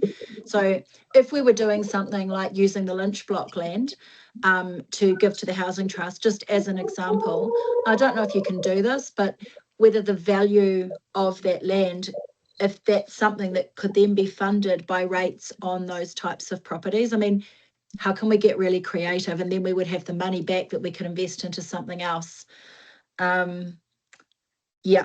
I think that was it. But that general principle that we charge visitor accommodation more for tourism, we charge any driver of housing and affordability or lack of homes, I guess, for that impact. But then I guess we'd have to have some sort of activity funded in the long-term plan to link that to. Yep. So to partly answer that, thanks for that, Nikki, from my perspective. Catherine's question, how might we do some of that in that area? So remissions policy could be developed around things like healthy homes accredited rental properties that are being used for residential, including the growing, thankfully, not enough yet, employer provided accommodation. So they could get a remission to encourage more of that good stuff that's already happening. And that would be funded from things like a higher differential on short-term visitor accommodation, and maybe others that don't provide that accommodation for the large employers, and could potentially contribute to, because one thing I'm concerned about is the lowered target that the Housing Trust has for the next decade. they're now not as aggressive as they're going to be because they're being real. That's because they don't have enough funding. So if we could also use those means to fund that activity more better, then that will help contribute to a more, not only a balanced line of costs, but also potentially balanced provision of accommodation, residential accommodation in our communities. Which is done in North American schemes. It's interesting because like the ultimate goal of the housing crisis to not exist in some ways. No, I'm sort of saying that. What should be? Yeah.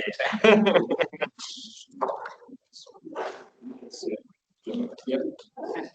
Right.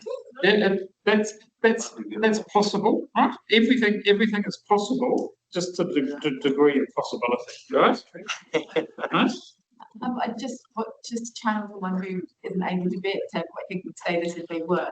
If there's any incentivisation here to reduce the rental car provision in town, or the dominance of rental cars and the properties that they occupy out of the area.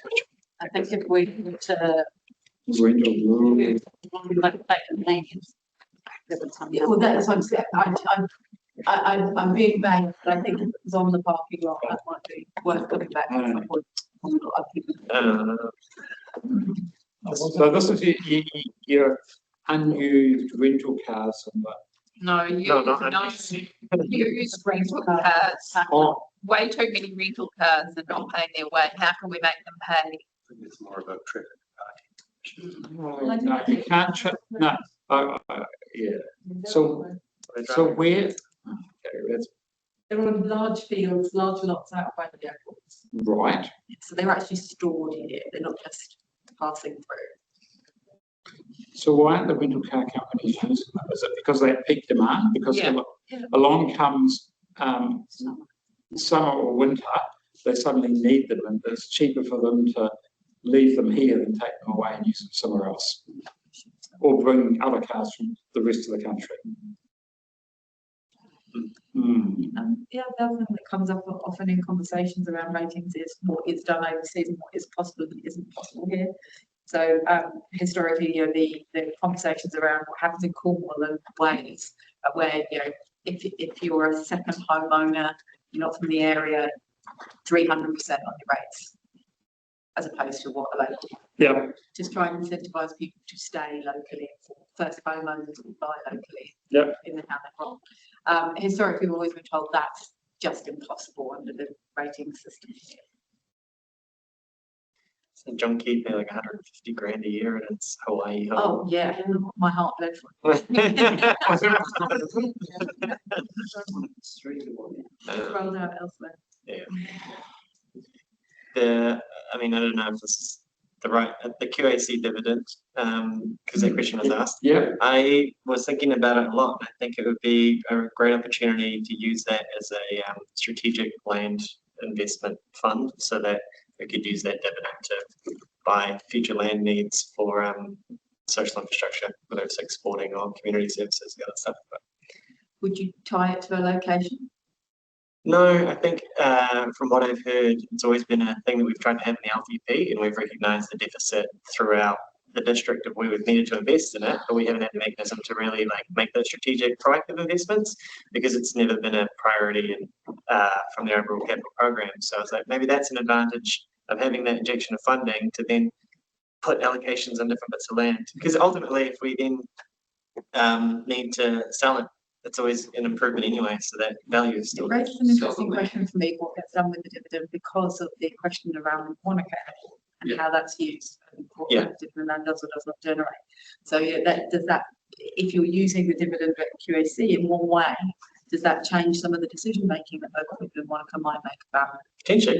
Well, it's worthwhile bringing it into the conversation so that we can consider it.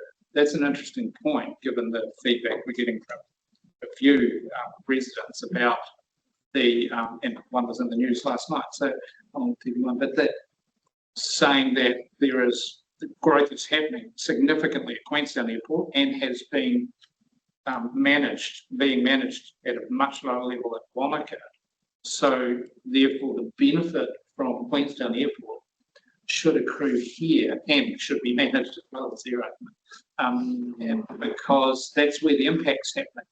So, you know, it's going to be interesting. It's funny because it's the opposite to leaking home. So Yeah. there's hundreds of millions of lawsuits that happened only in Queenstown that Wanaka and Upper Clutha are paying for. So that's right. It's pretty much, you know, I'd rather take away both of those. But it could With wider questions there. Yeah. I mean, our current policies, we use it that to pay down debt. Yeah. So that's our current policy in the right financial revenue policy. So yeah, any change is something that whether buying land is a good use of that money in terms of the impact it would have, because the price of land, you know, whereas if there'll be other people who've got land and we can use that to build services or yes, My only comment on that dividend, because I was thinking that when you mentioned that, like, what do we want to spend it on? Have fun. So I was like, oh, wouldn't it be great to do community facilities or something like that? But then my greatest fear is that we work that into the rating system and potentially that is a dividend. So that is at risk income. If we tie it to something we really want to do and we don't get it, then do you know what I mean? I guess that's my biggest fear. Community facilities, you know, like if what Cody's talking about is so important. But then the fallback is rates. So yes, it's an alternative revenue stream. Anyway, so it's just a comment. I'm not saying no, that's what I was going back and forth with in my head.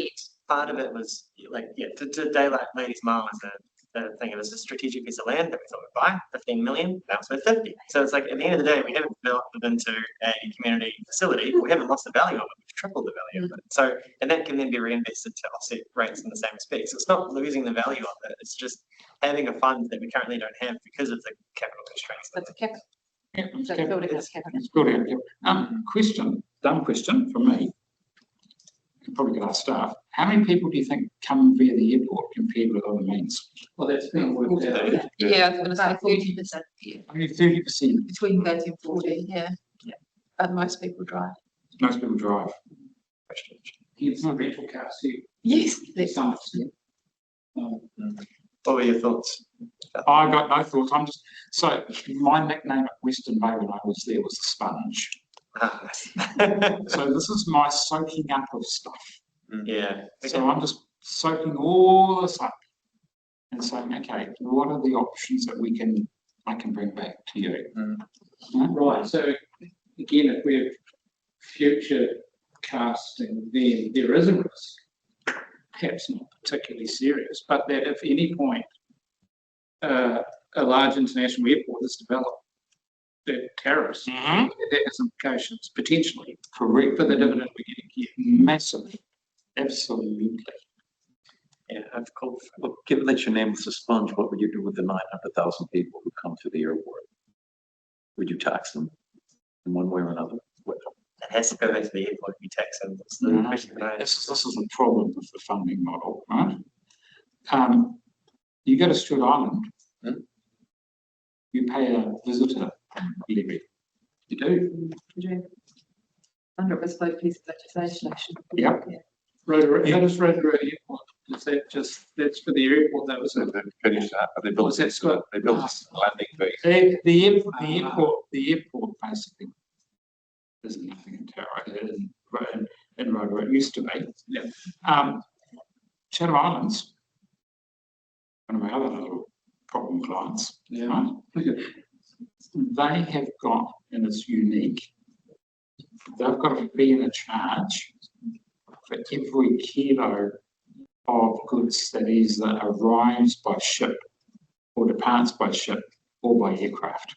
It goes to the council coffers. An internal tariff. Yes. Far out. Donald Trump. Sorry? Yeah. Yeah, that's what I was saying. I was like, this is a place. Yeah. Very expensive for your groceries. Yeah. So that's legislative. That's legislative. That's legislative. But where that came from was that there was, during the crayfish boom, there were a whole lot of crayfish boats anchored in the harbour, and because they were rateable, the council got no income from it. So because the crayfish were being exported through the port, that the council collected a little bit of money. It wasn't a lot of money, it's still not a lot of money, but it's something again. But a lot of the stuff, right, may require future legislation, but some of it may not, right? So we've got to work out, you know, but some of the stuff is, Yeah, given the regional deal, there might be a need for that sort of stuff. But when you get on a plane out of Chathams, you don't pay as a passenger, but you pay. No, but when you do, half the seats are usually out, and where the seats would be are boxes of collar. They are still are. Crayfish, yeah. Yeah. But the issue, yeah, and that is some of the kilo goes, yeah. But also your luggage, I think, is exempt from memory. Right. But it's So there's other ones. yeah. So I'm just going on a slight tangent here about that, you know, the fishing boats doing that. So yeah, we charge for car parking. I know you do. I've got it. Yeah. That's not under rating, actually. No, but it's under the fee and charge. So you've got your high level principles in your relative pricing. So when we go through your parking activity, you're going to say we're going to charge 100% user pays, because in fact this is a problem with the local government act. Right? You can't actually charge more than the activity. So we need to talk to Jonathan to say, is there any ability to actually load that activity up? And I know one council, that will remain nameless, and they were using their parking surpluses to do other main CBD improvements. So if yeah, I'm going to head down the dodgy road of freedom camping. Okay, so if why are we able to charge people to park in town when we're not able to charge them to park on our road villages anywhere else in the district, or could we? It's a very good question that I had with your recreation team yesterday. I think it's due to the Freedom Camping Act. That's the problem. That's the Freedom Camping Act, and I'm going to be political again. I think is not the best piece of legislation. Sorry, not a contentious opinion. The problem I have, and you know, as I said, I've got a friend place at Biggie Beach. So every day I go for a walk. And there are my favourite reserve for which my kids used to play in the playground, and there used to be no freedom camping car park. There are 10 spaces that are now reserved for freedom campers that are now restricting families from driving to that reserve. And they're getting it for nothing? Really? That's what I'll say on the matter, right? Yeah, that's a good example of incentives and outcomes, because you're incentivized to live in your car at the moment because it's free. Yeah, Quentin's got a question.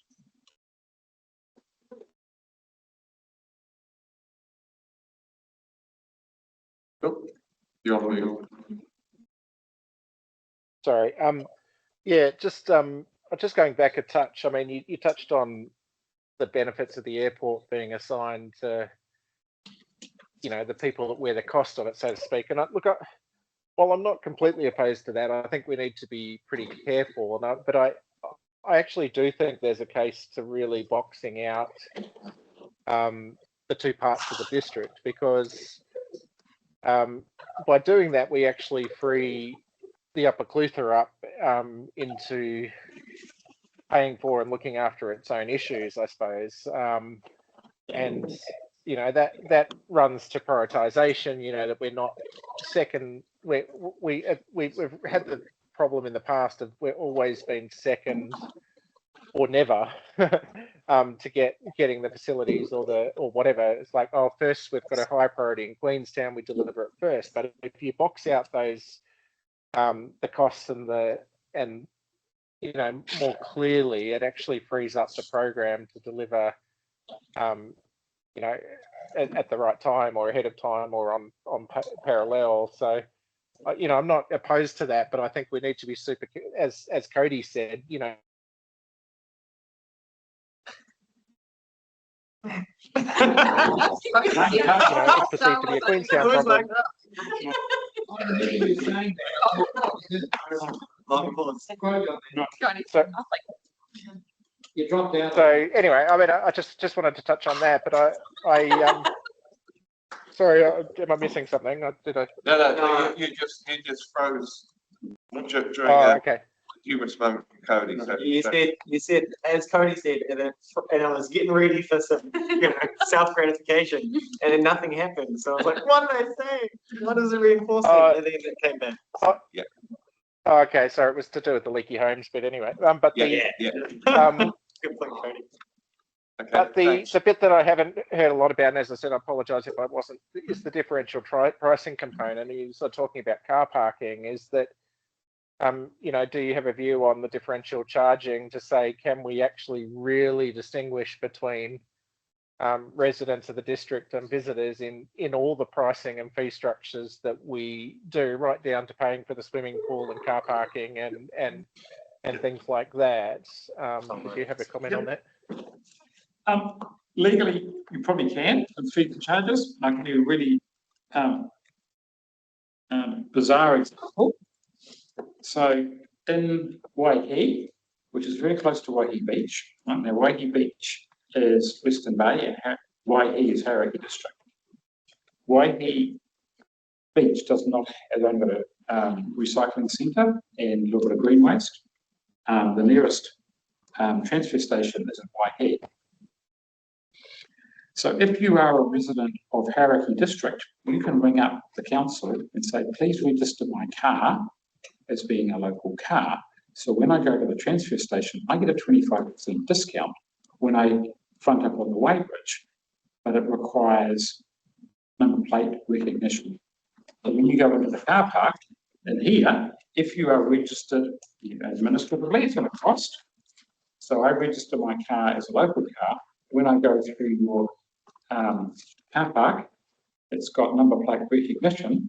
I get a 25% discount because I'm a local, whereas I bring my rental car when I come to do my workshop next time because I'm going on somewhere else, I don't get that discount automatically, but it requires the use of technology and administratively cost to do it. You've got to validate that too, don't You do, and that's the trouble. Vanessa and I were bouncing this idea yesterday. How do you know, right? Vanessa's renting. How do you know that she's not a short-term accommodation person that's here working for 3 months living in her car, which is no one knows, compared with the fact that she's actually renting here? And then so there's a whole administrative burden that becomes really, really difficult. And that is actually something we're looking at with regards to the parking strategy. So if we are to go down a residential parking format, that requires this technology investments. There could be other ancillary benefits actually to that system. Yeah, it requires special car parks. You've got Quentin and Nikki. I mean, I understand that the technology principle, and I mean, I've always used the example in Sydney that they've done this for decades, where they've had people come from all over Sydney to visit the beaches because not every suburb has a beach, and the recognition that the locals get a sticker, or used to get a sticker. I don't know if they do it smarter these days, that to get free parking or cheap parking at the beaches. To recognise that. So anyway, it's I understand the technology challenge. I just think it's something that is a major way to shift the load as well. And we've talked about it a lot with public transport as well. And obviously the gondola is saying that, the recognition that a local going to work is completely different to a visitor from Australia coming and riding to their hotel with their skis. Okay, so I think we've got a few minutes left just to wrap up. Is that right? Yes. Can I just take one point from Nikki and then we'll close out?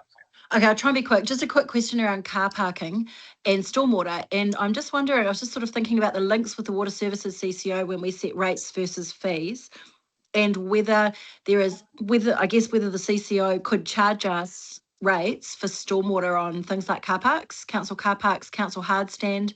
Will that be a possibility? Yep.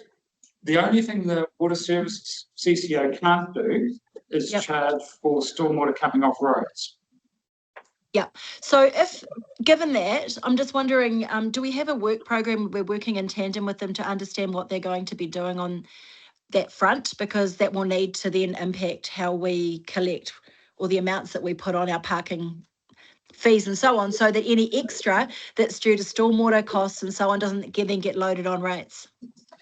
Nikki, the answer to that is yes, along with everything else in the work programme that's got to be undertaken. I don't have the detail of it with me, but I'll feed that back to Penny just to nut that out. But yeah, that's great. It has to be addressed. I think one thing, although we're not allowed to talk water with you, I think one thing we do probably need to do is actually just start to understand the landscape between our residence bill and the water services bill, so that we're thinking in how long terms. It's not immediately relevant to this conversation, but it is something we need to have to back of our minds that it's what's impact on the household, and because they will need to move off rating. So including what our water services bill is. Okay, one short, very brief observation to that. In the discussion about distinguishing between the Upper Clutha Wanaka catchment communities and the Wakatipu, future proofing, if for to be adaptable in whatever future local government arrangements there might be, I think it would be strategically useful to be able to make sure that they are distinguishable depending on what the future of local government looks like. Interesting. Okay, I've got 3 minutes to wrap up before 1 o'clock. I think there's your parking lot. Oh my goodness, right? Need to charge for it. Sorry, to get technical. Basically, there's a whole lot of, now, my initial brain was going at 500 miles an hour ago. There's a hang of a lot in there. There's some of it that is probably aspirational, and maybe we need to signal that we actually don't have the tools to achieve it at the moment.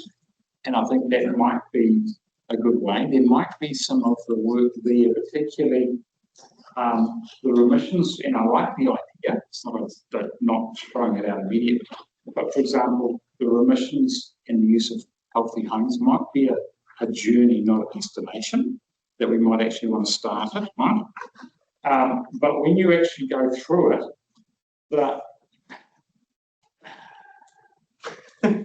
I'm going, oh my goodness, I need to put my head around what does it actually look like? What's, what can we realistically achieve in basically 5 months? And what do we actually need to then look at a further work stream in terms of outcomes? For example, housing affordability. Do we actually have the right levers? I hear absolutely everything, I don't disagree, but do we actually have the right levers to achieve it this time around? Yes, there are a number of things that we can achieve this time, but there might be some further indications that we might need to say is we acknowledge this is an issue that we might need to look at a longer, excuse the pun, runway to achieve what we need to achieve. Or a staged approach. Sorry, a staged approach. Yeah, absolutely. Within that, though, we've got, so we have a previous commissioner's decision about an attempted plan change to bring in inclusionary zoning to get more funding for affordable housing. Saying that, all the other mechanisms have to be explored first, and we have ministers saying the same. You've got tools available, you need to use them before we regulate. So if that's, and I actually get what you're saying, we have to clearly rule them out, not just because they're just a bit hard. No, Yeah, well, yeah, that's exactly right. The criticism of the government is that we're not using the tools that we already have enough before they come in and help. But if we don't, then you've got to. For example, I know the person that worked on the Stewart Island visit. It took him 5 years, at least. Right, but they had to go through that exclusion process, and that's what we need to do. Is say, what tools have we got, and why won't they work for us? And if they don't work, if they work for us, great. If they don't work for us, we need some other tools. Don't disagree. And so we've got some time because the next workshop's not on rating; it's on the other revenue, on the funding. Funding needs analysis. So we'll do that first. The funding needs analysis, and this will be like September when we'll come back. Correct. Yep. Cool. Yep. So we won't have the answers for your next workshop. Okay. So work on it. we'll work on it. So the next workshop being August, we're going to take the existing funding needs in us. We'll circulate what we agree at least a week beforehand with our yellow comments. And we'll be saying is, I'll probably go through and highlight, this needs to be, in my opinion, or our opinion, needs to